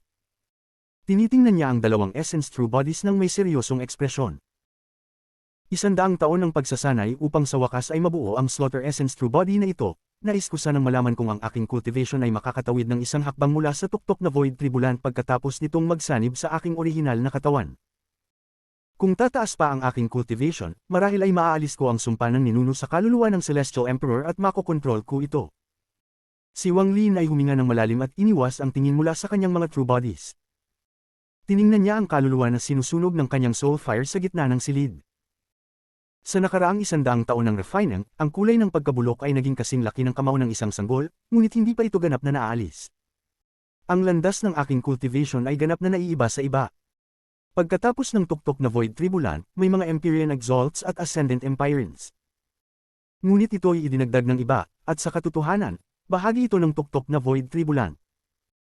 At tuwing ang aking cultivation level ay tumataas, ito ay nakabase sa paghahati ng mga realms. Si Wang Lin ay biglang napuno ng pag-asa. Nais niyang malaman kung ano ang magiging cultivation level niya pagkatapos ng isang hakbang mula sa tuktok na Void Tribulant. Ang mga mata ni Wang Lin ay puno ng kasiyahan habang binabaybay niya, Grand Empyrean. O magiging. Ang ika-4 na hakbang. Ngunit ang ika-4 na hakbang ba ay talagang umiiral sa mundong ito? Maaaring ang Ancient Ancestor at Celestial Ancestor ay nasa ika-4 na hakbang. Ang mga mata ni Wang Lin ay kumislap at naramdaman niya ang pag-asa sa kanyang puso. Itinaas niya ang kanyang kanang kamay at lumakad ang 5-element True Body. Nagsanib ito kay Wang Lin at tuluyang naging isa sa kanya. Nang bumalik ang 5-element True Body, ang puting buhok ni Wang Lin ay damaloy ng walang hangin at ang kanyang cultivation ay sumabog. Sa sandaling ito, umabot siya sa tuktok na Void Tribulant, at pagkatapos ng 100 taon ng nakasarang pagsasanay, puno siya ng lakas. Ito ang kanyang pinakamataas na kondisyon. Tumingin kay Wang Lin ang Slaughter Essence True Body na may itim na buhok at kinuha ni Wang Lin ang mga pangil niyang ipinapakita. Tinutok ang kanyang mga mata at tumingin sa Slaughter Essence True Body, na walang emosyon na nakatingin kay Wang Lin habang dahan-dahan itong lumapit. Sa isang iglap, ang Slaughter Essence True Body ay tumigil sa paglapit kay Wang Lin. Hindi ito tumigil hanggang nagsanib na sila, at pagkatapos nito ay nagsimula silang magsanib. Habang nagpapatuloy ang pagsanib, unti-unting nagkaroon ng kalituhan sa mga mata ni Wang Lin. Kasabay nito, ang kanyang cultivation level ay tumaas sa isang hindi maipaliwanag na bilis, at nagbago ang kulay ng mundo. Parang ang cultivation ni Wang Lin ay nakalagpas sa isang bottleneck at patuloy na tumaas patungo sa isang mahiwagang realm. Habang nangyayari ito, ang kanyang cultivation level ay agad na tumaas sa tinatawag na Empyrean Exalt Stage at mabilis na umakyat sa tinatawag na Ascendant Empyrean Stage. Nagpatuloy ito ng walang patid. Ang mga mata ni Wang Lin ay nagiging mas malabo, para bang malalabo na ang kanyang isipan. Lahat ng bagay ay parang isang ilusyon. Habang patuloy na tumataas ang kanyang cultivation level, lumampas na ito sa Ascendant Empyrean, at tumataas patungo sa isang hangganan. Ito ang hangganan ng Grand Empyrean. Pagkatapos ng hindi tiyak na oras, ang Slaughter Thunder Essence True Body at Wang Lin ay halos tuluyang nagsanib, bagaman may kaunting overlapong na natira. Parang malapit na silang magsanib ng ganap. Ang mga mata ni Wang Lin ay nagbigay ng pilak na liwanag at napuno ng kalituhan. Sa wakas, naramdaman niya ang isang ugong sa kanyang isipan at naramdaman na ang kanyang kaluluwa ay lumabas mula sa kanyang katawan. Lumabas ang kanyang kaluluwa sa silid at nagpunta sa langit. Ang langit ay hindi asul at walang araw, buwan, o mga bituin. Sa sandaling ito, tanging ang kaluluwa ni Wang Lin ang umiiral. Tumingin siya sa lupa at nakita niyang natakpan ito ng puting ulap. Dahil dito, hindi niya makita ang lupa. Tumingin siya sa langit. Ang langit ay natatakpan ng mga pinong linya na parang may kasamang sariling batas. Ito ba ang langit? Ang mga mata ni Wang Lin ay puno ng kalituhan. Hindi niya makita ang langit, tanging mga pinong linya. Kahit na ginamit niya ang kanyang buong lakas, tanging mga pinong linya ang kanyang nakita na walang katapusan. Na may kalituhan sa mga mata, gusto ni Wang Lin na lumipad palabas.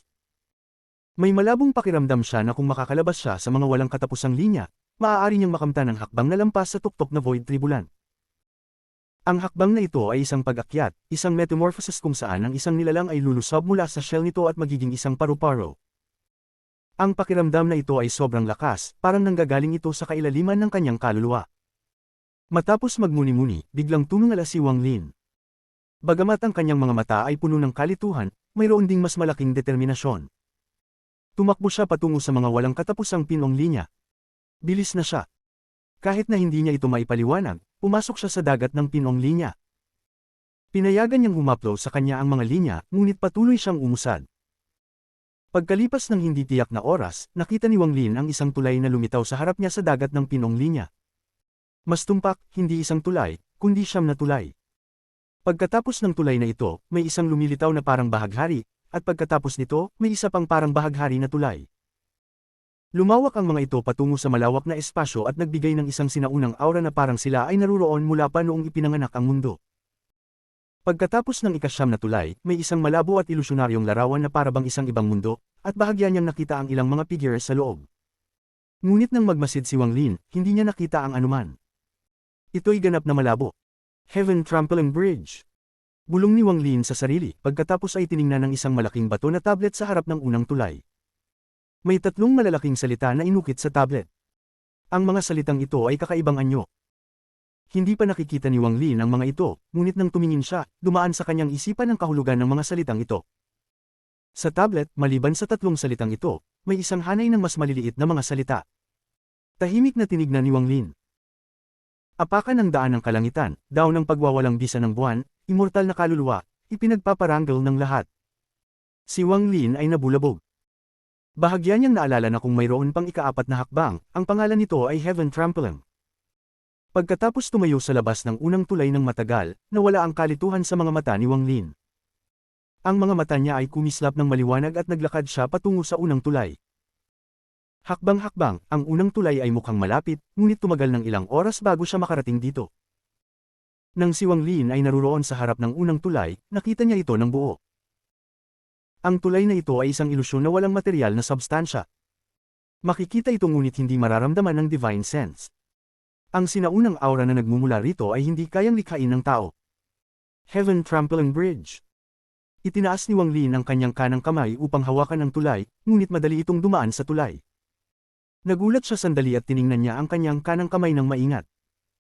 May ilang malinaw na kristal na mga particle ng liwanag sa kanyang kamay.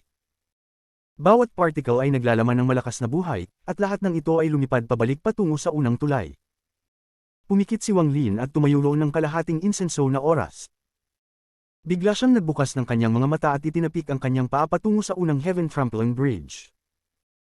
Sa sandaling magtuntong siya sa tulay, malinaw niyang naramdaman na ang kanyang soul body ay dumaraan sa isang pagbabago, parang isang malaking bilang ng mga batas ng mundo ay naging malinaw sa kanya. Hindi pa siya nakaramdam ng ganito, at tumayo siya nang hindi gumagalaw sa tulay. Pagkatapos ng mahabang panahon, huminga ng malalim si Wang Lin at tiningnan ng tulay ng may kakaibang tingin. Naglakad siya ng hakbang-hakbang. Nang makarating siya sa dulo ng unang tulay, ang mga pagbabago sa batas ng mundo ay nakaukit na sa kanyang puso at hindi na ito mabubura. Tinitingnan ng malayo, ang malabo at ilusyonaryong larawan sa dulo ng ikasyam na tulay ay nagiging medyo mas malinaw. Mukhang isang magandang lugar, ngunit ang mga figure ng tao ay malabo pa rin. Hindi niya alam kung ilan ang mga tao. Habang nagmumuni-muni, bumaba si Wang Lin mula sa tulay at naglakad patungo sa ikalawang Heaven Trampling Bridge. May matinding pakiramdam siya na kung makakalakad siya sa lahat ng siyam na tulay at makikita ang ilusyonaryong eksena sa dulo nito, maaari niyang lampasan ang ikatlong hakbang at pumasok sa legendary na Heaven Trampling Realm. Kabanata 2048 ang paghingi ng tulong ng 108 kaluluwa. Ang unang at pangalawang tulay ay mukhang malapit, ngunit lumipad si Wang Lin ng ilang araw bago siya nakarating sa pangalawang tulay. Ang tulay na ito ay ilang beses na mas malaki kaysa sa unang tulay. Hindi nag-atubiling tumapak si Wang Lin sa pangalawang tulay. Sa sandaling lumapag ang kanyang paa, yumanig ang kanyang kaluluwa na parang babagsak ito. Parang ang kanyang cultivation ay hindi karapat-dapat para makatawid sa tulay na ito. Isang kalabog ang umalingaw at naramdaman ni Wang Lin na parang ang kanyang isipan ay sumabog at parang umiikot ang mundo. Ang kanyang divine sense at kaluluwa ay parang naghihiwalay. Malabong nakita niya na may isang kontinente sa ilalim ng ulap, at ito ay pamilyar. Sa kaliwa, mayroong 72 kontinente, at sa kanan, mayroong 36 na bansa. Sa gitna ay isang malawak na lawa na mabilis na umiikot. Sa kailaliman ng dagat, nakita niya ang 9 na malalaking haligi na magkakabit at bumuo ng hugis ng isang pinto. Nakakandado ang pinto at hindi ito nabuksan. Heaven Trampling, ako ba'y nakakaranas ng Heaven Trampling ngayon? Hindi naramdaman ni Wang Lin ang kanyang sariling pag-iral habang tinitingnan ng lupa sa ibaba. Tahimik siyang nag-isip at tumingin patungo sa direksyon ng Celestial Clan. Ang 72 kontinente ay biglang naging 72 kaluluwang umaatungal sa langit. Kasama dito ang Heavenly Bull, Green Devil Scorpion, at marami pang mga nilalang na nasil na nabasa niya. Ang mga nilalang ay tila napansin ng titig ni Wang Lin, at sila ay sabay-sabay na umaatungal. Malinaw na naramdaman ni Wang Lin ang kanilang takot, ngunit naramdaman din niya ang ibang intensyon sa likod ng takot na iyon. Kasabay ng pagpasok ni Wang Lin sa Legendary Realm pagkatapos ng Void Tribulan, nagsimulang maguga ang 72 kontinente sa Celestial Clan. Ang pagkuyog na ito ay tumaas at naramdaman ng lahat ng cultivator. Lahat sila ay naguguluhan at hindi alam kung ano ang nangyayari. Gayunpaman, sa bawat kontinente na may templo ng pagsupil, ang templo ang naging sentro ng pagkuyog. Ang pagkuyog ay naging mas matindi at nakatawag pansin sa mga makapangyarihang tao ng Celestial Clan. Lumipad sila sa ere sa pagkabigla at tinitingnan ng lupa upang makita ang kani-kanilang mga kaluluwa na nagpapakita ng mga senyales ng hindi pagkakatatag. Ang lupa ay yumanig ng malakas at naganap ang kamangha-manghang tanawin ng kanilang paglitaw. Sa Heavenly Bull Continent, isang higanting Heavenly Bull ang lumitaw at tinakpan ng buong kontinente, umaatungal patungong langit. Ang mga mata nito ay puno ng excitement at takot, ngunit higit sa lahat, isang paghingi ng tulong. Hiniling nito sa kakaibang nilalang na naramdaman nito sa langit na sila'y mapalaya. Kasama ng Heavenly Bull, isa-isa ring lumitaw ang iba pang mga kaluluwa mula sa 72 na nasuppress sa Celestial Clan. Pati na ang ilan sa mga kaluluwang pinaniniwala ang patay na ay lumitaw. Bagamat ang kanilang mga anyo ay asol, ang kanilang takot na paghingi ng tulong sa langit ay nakakashock din. Halos lahat ng cultivator sa Celestial Clan ay nakita ang nakakatindig balahibo na tanawin. Sila ay nasa kaguluhan at panik. Lalo pang yumanig ang lupa habang ang mga kaluluwa na lumitaw ay patuloy na umaatungal, at tila isang kalamidad ang malapit nang dumating. Ano ang nangyari? Sa loob ng Dao Yi sect, lumipad si Grand Empyrean Dao Yi patungo sa langit at ang kanyang ekspresyon ay seryoso. Mayroon ding bahid ng takot sa kanyang mukha. Sa kanyang cultivation level, malinaw niyang naramdaman ang mga nakakagulat na pangyayaring nagaganap sa 72 kontinente ng Celestial Clan. Tinutok niya ang kanyang mga mata sa mataas na puno na nanggaling sa Mountain Sea Continent. Gumalaw ang puno at nagbigay ng matalim na mga sigaw. Tumingin si Dao Yi sa higanting puno at napamura. Puwet! Hindi ba't patay na ang monster tree na iyon? Bakit naruroon pa ang kaluluwa? Ano ang nangyari? May problema kaya kay Lian Daofei na nagpapatigil sa kanila sa ilalim ng palasyo? Kasabay ng mga kaganapang ito, sa Northern Continent, tinitingnan ni Wufeng ang Ice Giant na may seryosong ekspresyon at may bahid ng takot. Sa Purple Yang sect, lumabas si Grand Empyrean Gemini, tinitingnan ng lupa, at nagkunwaring naguguluhan. Sa Ancestral City, nakatayo si Grand Empyrean God sa tuktok ng Mount Emperor. Tinitingnan niya ang lupa at hindi nagbabago ang kanyang ekspresyon, ngunit ang pag-urong ng kanyang mga mata ay nagpakita ng kanyang pagkabigla. Sa likod ni God, binuksan ni Haizi ang kanyang mga mata. Walang problema sa ilalim ng palasyo, at si Lian Daofei ay natutulog pa. Patuloy niyang pinipigil ang 72 kaluluwa. Binigyan mo ba ng dibinasyon ng resulta? Ano ba talaga ang nangyari? Pati ang mga kaluluwang nagpapanggap na patay ay umatungal na parang may naramdaman sila. Malamig ang tinig ni God, ngunit may takot sa kanyang puso. Tumingin siya sa langit ngunit walang nakikita. Gayunpaman, ang 72 kaluluwa ay malinaw na nagmamakaawa patungo sa langit. Tahimik na nag-isip si Haizi at nagbuo ng mga seal gamit ang kanyang mga kamay. Isang maliit na tao ang lumitaw sa kanyang kanang palad at nagsimula ng magkawtaw sa kanya. Ngunit ang mga kilay ni Haizi ay nagkumpol at wala siyang nahanap. Biglang lumiwanag ang mga mata ni Haizi, kinagat ang dulo ng kanyang dila, at dumura ng isang bibig ng dugo. Ang dugo ay tumama sa maliit na tao at agad itong nabalutan ng dugo. Nagbigay ito ng isang malungkot na sigaw habang patuloy na nagkawtaw kay Haizi. Sa pagkakataong ito, yumanig ang katawan ni Haizi at napaatras siya, ang kanyang mukha ay napakaputla. Ang kanyang mga mata ay puno ng hindi makapaniwalang damdamin. Naramdaman nila ang isang heaven-trampling gaze na nakatingin sa kanila mula sa itaas ng Immortal Astral Continent. Ano? Nagbago ang ekspresyon ni God at hindi na niya kayang itago ang kanyang emosyon. Tumingin siya ng matalim sa langit at naramdaman niyang pumait ang kanyang buhok. Maliban sa langit, wala siyang nakikita, ngunit maaari niyang maiisip na may isang titig na nakatingin sa Immortal Astral Continent sa sandaling iyon, marahil pati na kay God. Heaven trampling, yumanig ang katawan ni God at parang nawawala sa kontrol ang kanyang cultivation. Mula sa isang matandang tao, naging katamtaman ng edad, at bumalik sa matandang anyo. Sapat na ito upang ipakita ang pagkabigla sa kanyang puso. Tinitingnan ni Wang Lin ang Celestial Clan, ang 72 kaluluwang puno ng takot ngunit humihiling. Nakita rin niya ang pagkabigla ni Dao Yi, ang takot ni Wu Feng, ang kalituhan ni Gemini, at ang titig mula kay God. Nakita niya sila, ngunit hindi nila siya naramdaman. Nang tinitingnan ni Wang Lin ang Ancestral City, dumaan ang kanyang titig kay God. Nang pagkakataong iyon, tumingin si God at naramdaman niyang pumikit ang buhok niya. Nakita ni Wang Lin si Haizi, nakita rin niya si Lian Daofei na naging bundok sa ilalim ng palasyo. Sa tuktok ng Mount Emperor, naging mapatla ang ekspresyon ni God, saka siya lumipad patungong langit at yumuko. Ang junior na si Zhou Lujio ay bumabati sa senior. Kung may anumang hiling si senior, susundin ng junior ang utos. Simula nang maging Grand Empyrean siya, hindi pa siya yumuko sa kahit kanino. Ngunit sa pagkakataong ito, puno siya ng takot at magalang na yumuko sa langit. Gayunpaman, wala siyang nakuha na tugon hanggat ang mga sigaw ng 72 kaluluwa ay naging desperado. Lalo pang lumakas ang kanilang paghingi ng tulong hanggang sa tuluyan itong nawala. Tumigil na ang paguga ng lupa at tahimik na nagsalita si Haizi. Ang taong iyon ay umalis na. Nang marinig ito ni God, patuloy pa rin siyang yumuko ng isang insenso ng oras bago siya tumayo at bumaba ng tuktok ng bundok na may maputlang mukha. Hinawi ni Wang Lin ang kanyang titig mula sa Celestial Clan. Nang makita niya ang Heavenly Bull at si Lian Daofei, nais sana niyang iligtas ang mga ito, ngunit hindi niya magawa. Habang tahimik na nag-iisip, tinitingnan ni Wang Lin ang Ancient Clan. Nang tumingin siya roon, isang kaguluhan na katulad ng sa Celestial Clan ang nangyayari sa Ancient Clan. Yumanig ang lupa habang ang 36 na kaluluwa sa 36 na bansa ay lumitaw. Kasama rito ang Luowo na na-devour ni Wang Lin ng bahagi ng kaluluwa nito.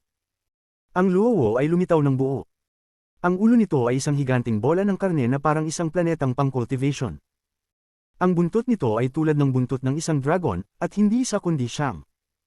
Umaatungal ito patungong langit at humihiling ng tulong. Nagising si Zuan Luo mula sa kanyang closed-door cultivation. Tinitingnan niya ang nangyayari at napamura. Pinagmamasdan ni Song Tian ng Ancient Shi ang mga pagbabago sa 36 na bansa at nabigla.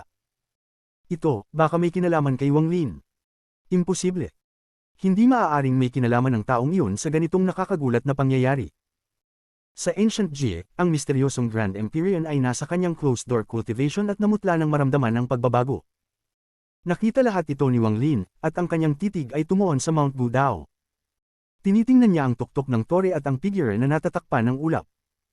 Isang buntong hininga ang nagmula sa figure. Binuksan nito ang kanyang mga mata na kalmado. Nang tumingin siya pataas, parang nakita niya ang titig ni Wang Lin. Sa sandaling magtagpo ang kanilang mga titig, naramdaman ni Wang Lin na ang pinakamalakas na tao sa Immortal Astral Continent ay talagang nakita siya. Ang figure sa loob ng ulap ay dahan-dahang nagsalita, "Sa wakas, narating mo na ang antas na ito, anong tulay na ang naruroon ka ngayon?" Tahimik na nag-isip si Wang Lin at pagkatapos ay nagpadala ng Divine Sense. Ang pangalawang tulay. Paano naman ikaw? Sa kanyang kasalukuyang cultivation level, hindi pa rin niya makita ang hitsura ni Grand Empyrean Budao. Maraming taon na ang nakalipas, napagdaanan ko ang ikalimang tulay at nahinto sa ika-6 na tulay. Tahimik na nagtanong si Wang Lin, ang ika-4 na hakbang ba ay nasa kabila ng 9 na tulay? Ang figure sa loob ng ulap ay bamulong, hindi ko alam, sa buong panahon, walang sinuman ang nakadaig sa 9 na tulay. Wala. Paano naman ang Ancient Ancestor at Celestial Ancestor? Nadaig nila ang ika-8 tulay at tumigil sa 9 na tulay. Ano ba ang uri ng lugar ang Heaven Trampling Bridge? Tanong ni Wang Lin tungkol sa kanyang pagdududa. Malaki ang Immortal Astral Continent, ngunit sa labas ng Immortal Astral Continent, may mas marami pang mga kontinente. Ayon sa aking pagkaintindi, ang Heaven Trampling Bridge ay isang karaniwang landas para sa lahat ng buhay na nilalang. Bumantong hininga si Grand Empyrean Budao. May halong kalituhan sa kanyang mga salita. Marahil pati siya mismo ay hindi tiyak tungkol dito. Tahimik na nag-isip si Wang Lin at dahan-dahang inalis ang kanyang titig. Kabanata 2049 Tumigil. Hinayla ni Wang Lin ang kanyang titig mula sa eksenang naglalaman ng Heaven Trampling. Ang huling tinitingnan niya ay ang malawak na dagat sa pagitan ng Celestial Clan at ng Ancient Clan, partikular ang siyam na haligi na bumuo ng pinto patungo sa Immemorial God Realm. Subalit, kahit sa kanyang kasalukuyang antas ng cultivation, hindi pa rin niya makitang malinaw ang Immemorial God Realm. Para bang ang Immemorial God Realm ay napakalayo sa kakayahan ni Wang Lin.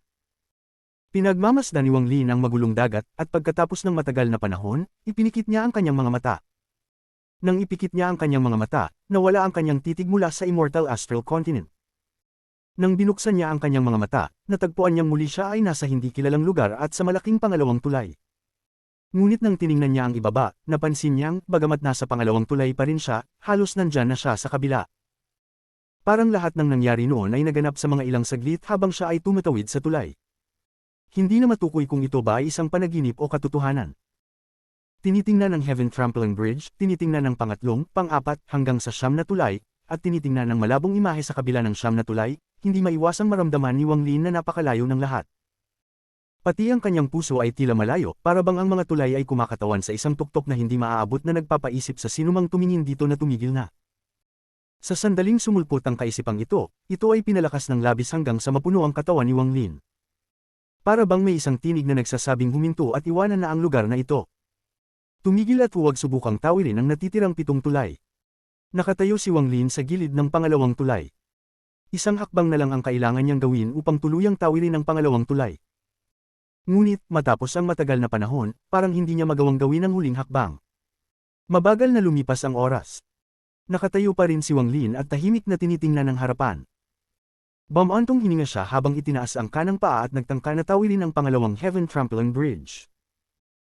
Ito ba ay para tanungin ang sarili, kung hindi matibay ang puso, kung wala ang hindi matitinag na will, kung wala ang pagpapasya na magpatuloy, marahil ay umatras na ako sa hakbang na iyon, bulong ni Wang Lin sa sarili habang papalapit siya sa pangatlong tulay.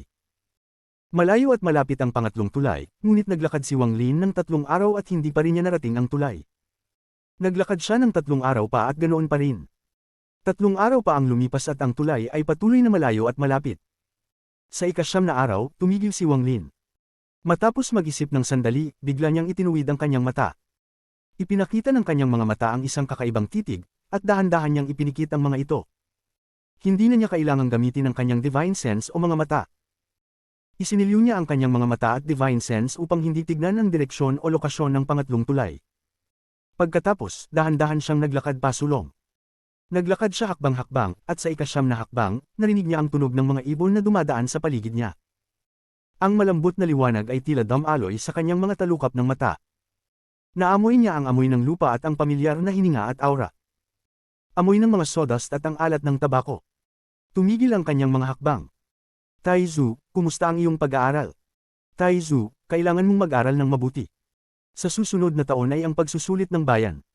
Ang iyong kinabukasan ay nakasalalay dito. Huwag mong tapusin ang tulad ko, na na-stuck sa nayon na ito habang buhay. Tama na, paulit-ulit mong pinapaalalahanan siya araw-araw.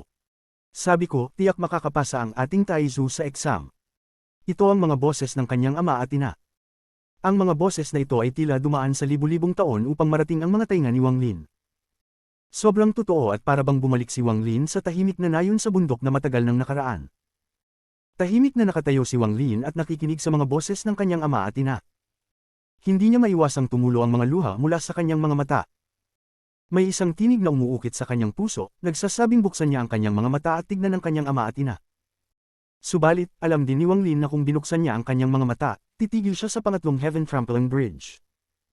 Ang unang tulay ay pinagsama ang batas ng mundo sa pinagmulan ng kaluluwa. Ang pangalawang tulay ay nagpapakita ng tanawin ng Heaven Trampling ngunit tinatanong kung matibay ba ang iyong puso. Hindi agad naintindihan ni Wang Lin ang tanong sa dulo ng pangalawang tulay at nag-alinlangan, ngunit ngayon ay nauunawaan na niya. Ang pangatlong tulay ay malamang ang mga panloob na demonyo.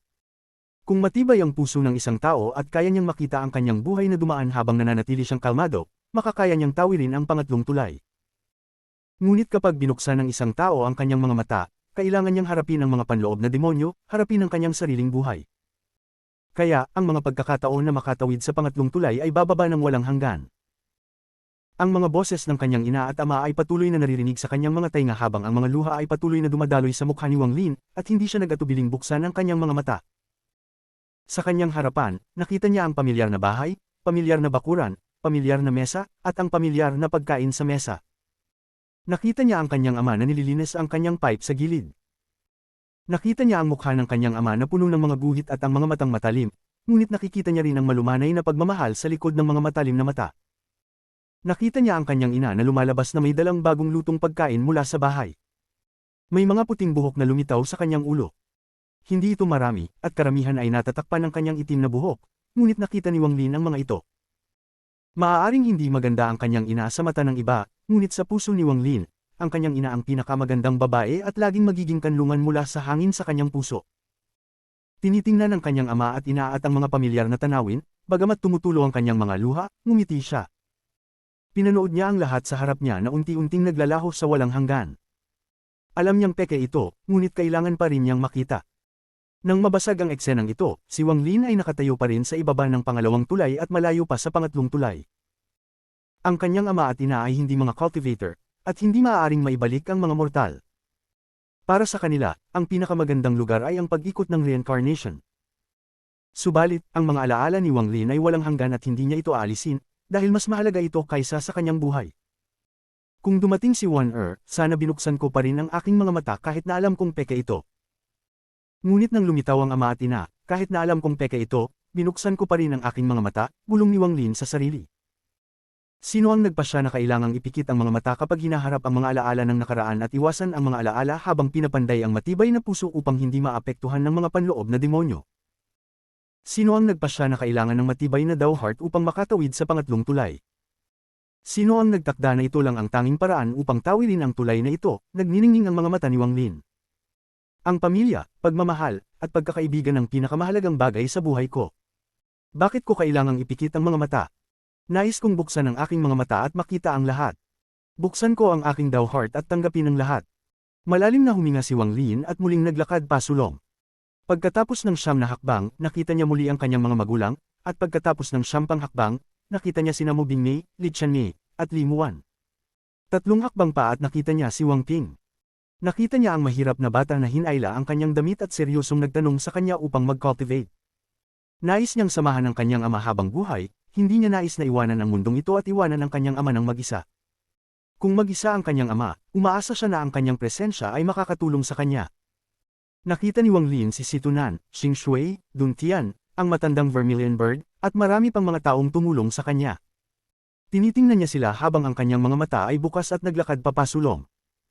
Big Head, Red Butterfly, Xing Shuang, Zhou Ru, Xing Lin, at marami pang mga tao. Parang inaalala ni Wang Lin ang buong buhay niya habang lumalabas ang mga taong ito. Sa buong paglalakbay, hindi pinigilan ni Wang Lin ang kanyang mga emosyon. Umiiyak siya, ngumiti, nakakaramdam ng sakit, nalulungkot, patuloy siyang naglakad ng matagal. Hindi na niya alam kung kailan siya nakapunta sa pangatlong tulay, ngunit nang makarating siya sa dulo ng pangatlong tulay, lahat ng bagay ay nawala. Nakatayo siya roon at bumantong hininga. Tumagal siya ng ilang sandali bago tumawid sa pangatlong tulay. Malayo ang pang-4 na tulay, at mas malayo pa, ang ilusyon sa dulo ng pang-9 na tulay ay medyo naging malinaw. Hindi pa rin makita ni Wang Lin ang pamamagitan ng hamog, ngunit mahihinuhan niyang may 2 tao sa loob. Naglakad si Wang Lin pasulong dala ang mga alaala at emosyon na kanyang naranasan. Ilang araw pagkatapos, nakarating siya sa harap ng pang-4 na Heaven Trampoline Bridge. Mas malaki ang tulay na ito kaysa sa mga nauna, para bang isang dambuhalang hayop sa espasyong ito. Isang bahagyang presyon ang kumalat, pabalat ang buong paligid. Tinitingnan ni Wang Lin ang tulay na ito, at pagkatapos mag-isip ng kaunti, itinaas niya ang kanyang paa. Ngunit nang magtama ang kanyang paa sa tulay, dumaan ito sa tulay at tumapak sa wala. Kasabay nito, ang pang-4 na tulay ay biglang nayanig bago kay Wang Lin at naging mga milyon-milyong maliit na mga specks ng liwanag. Lahat ng mga specks ng liwanag ay sumugod patungo sa kanya at bumuo ng isang malaking vortex na kumain sa anyo ni Wang Lin. Nang maluso si Wang Lin sa vortex, sa lihim na silid sa palasyo ni Prince Jido, biglang bumukas ang mga mata ni Wang Lin. Punong-puno ng kalituhan ang kanyang mga mata ng matagal at nagpapatuloy. Ang kanyang slaughter essence true body ay ganap ng nagsanib sa kanyang katawan at wala ng overlap na anino. Ang ethereal essences ay lumulutang sa kanyang harapan at ang kaluluwa ng Celestial Emperor ay patuloy na napapalibutan ng kanyang soul fire. Ang lihim na silid ay tahimik. Ang tanging tunog na maririnig ay ang bahagyang magaspang na paghinga ni Wang Lin. Trample the heavenly path, void extinction thou, immortal soul, worshipped by all, tatlong tulay lang sa siyam na heaven trampling bridges ang aking tinawid at tumigil, malalim na huminga si Wang Lin at itinaas ang kanyang mga mata. Ang kalituhan sa kanyang mga mata ay nawala at pinalitan ng determinasyon. Kabanata 2050 Itim, puti, ginto. Nang binuksan ni Wang Lin ang kanyang mga mata sa loob ng lihim na silid, ang anyo na tinatakpan ng hamog sa tuktok ng tore sa bundok Gudao ay nagbuga ng isang buntong hininga.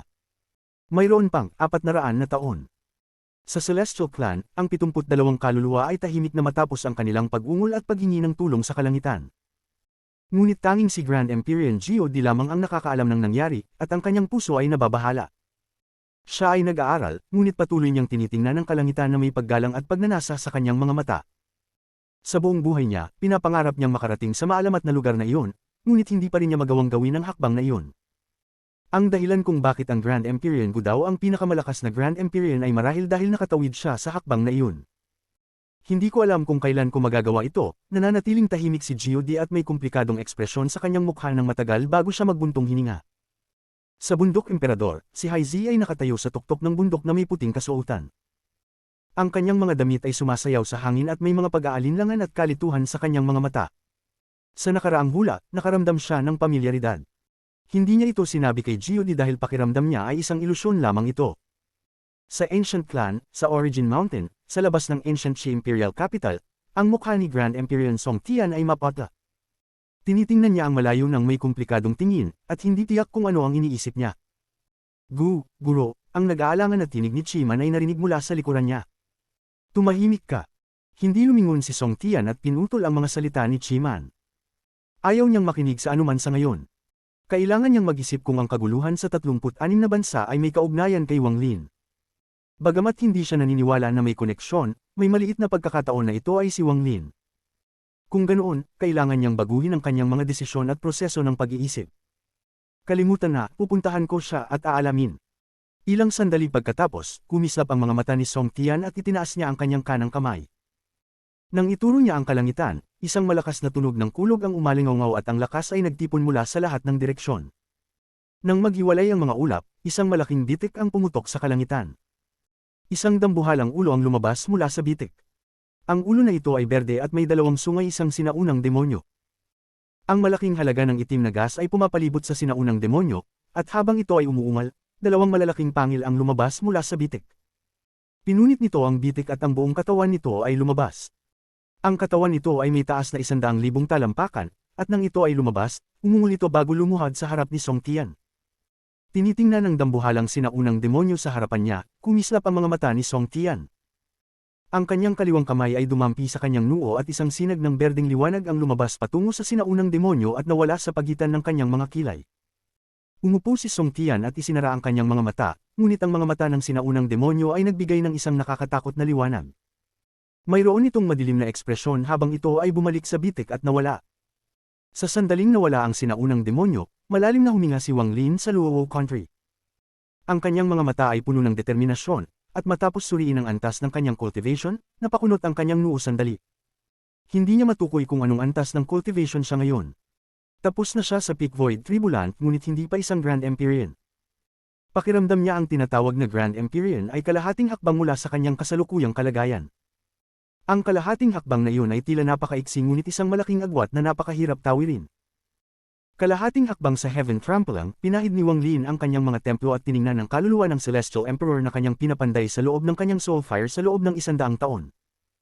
Ang Ancestral Curse ay nanatili pa at nahirapan siyang pakialaman gamit ang kanyang dating antas ng cultivation. Sa oras na ito, kumislap ang kanyang mga mata at iniabot niya ang kanyang kanang kamay patungo sa kaluluwa ng Celestial Emperor. Nang hawakan niya ito, nawala ang soul fire sa paligid nito, na nag-iwan lamang ng kaluluwa. Habang tinitingnan ng kaluluwa, nakaramdam si Wang Lin ng kakaibang pakiramdam. May ilusyon siyang hindi na kailangang magsikap ng labis upang madaling alisin ang Ancestral Curse. Dahil dito, mababawasan ang natitirang bahagi ng Ancestral Curse. Ibinahagi ito ni Gio Di at ng iba pa, at pinapanday ito ni Wang Lin sa loob ng 100 taon sa kanyang soul fire. Gayunpaman, kahit na ganoon, kung nangyari ito dati, kakailanganin pa niyang mag-refine ng 100 taon pa sa kanyang soul fire bago niya ito tuluyang maalis. Sa kakaibang tingin sa kanyang mga mata, itinusok ni Wang Lin ang kaliwang hintuturo sa kaluluwa at hinawakan ng Grey Gas sa loob nito. Mahinang bamulong si Wang Lin, ikalat. Sa sandaling sinabi niya ang salitang iyon, isang pagbaluktot ang lumitaw sa loob ng lihim na silid at walang katapusang mga linya ang lumitaw sa paligid ng kaliwang hintuturo ni Wang Lin. Pumasok ang mga linya sa gray gas sa loob ng kaluluwa ng Celestial Emperor. Ang gray gas na ito ay nayanig at mabilis na naglaho hanggang wala nang natira. Matapos madaling alisin ang maliit na bahagi ng Ancestral Curse, kumislap ang mga mata ni Wang Lin. Ngayon na wala na ang Ancestral Curse, ang mga mata ng Celestial Emperor ay kumilos na parang magbubukas. Hindi gumawa ng anuman si Wang Lin kundi pinanood ang kaluluwa ng Celestial Emperor na magbukas ng kanyang mga mata. Matapos ang ilang sandali ng kalituhan, ang tingin nito ay naging mapanlait at puno ng galit. Wang Lin. Isang divine sense ang Ramagasa patungo kay Wang Lin, ngunit para kay Wang Lin, hindi ito mahalaga. Nakita ng Celestial Emperor na hindi siya apektado, kaya nagulat ito. Nang magulat siya, pinisil ni Wang Lin ang kanyang kanang kamay. Sa ganitong paraan, isang malakas na enerhiya ang pumasok sa kaluluwa ng Celestial Emperor at, sabay sa isang malakas na tunog, tuluyan nang namatay ang Celestial Emperor. Ang kaluluwa nito ay naging isang masa at malapit ng maglaho. Kumislap ang mga mata ni Wang Lin at iniabot ang kanyang kaliwang kamay patungo sa kalawakan. Isang dambuhalang ulo ang biglang lumitaw sa lihim na silid. Ito ay ulo ng Celestial Ancestor, at nang lumitaw ito, nagkalat ang isang masidhing gintong liwanag. Ito ay nagdulot ng pagbabago sa kulay ng mundo at pinuno ang silid ng masidhing celestial energy. Gamit ang kaluluwa bilang gabay, pagsamahin. Inilapag ni Wang Lin ang kanyang manggas at ang kaluluwa ng Celestial Emperor ay nahati sa 7 hibla ng gas na lumipad patungo sa ulo ng Celestial Ancestor. Ang 7 hibla ng gas na ito ay dumaan patungo sa 7 butas ng ulo. Biglang tumayo si Wang Lin at unang lumabas mula sa lihim na silid sa loob ng 100 taon. Nakatayo siya sa ibabaw ng ulo ng Celestial Ancestor at itinaas ang kanyang kamay patungo sa kalangitan. Isang dambuhalang araw ang lumitaw sa likod ng ulo ng Celestial Ancestor. Ang araw na ito ay itim at puti, at isang balangkas lamang ito, hindi katulad ng isang tunay na Grand Empyrean na araw. Dahil sa aking nakaraang antas ng cultivation, hindi ko ito magagawa, ngunit ngayon ay magagawa ko na. Gamit ang kaluluwa ni Lian Daoshan bilang gabay, maaari kong pagsamahin ang ulo ng Celestial Ancestor sa aking Grand Empyrean na araw. Sa pamamagitan nito, ang aking Grand Empyrean na araw ay magiging ganap. Kumislap ang mga mata ni Wang Lin at bumuo siya ng mga sails. Ang mga berdeng ilaw ay sumunod sa 7 hibla at pumasok sa 7 butas ng ulo ng Celestial Ancestor, na nagdulot ng pagyanig ng ulo. Sa puntong iyon, ang kalangitan ay dumilim at isang malakas na presyon ang bumaba, na bumabalot sa buong lugar. Kahit na malayo, tiyak na mararamdaman ito ng mga tao.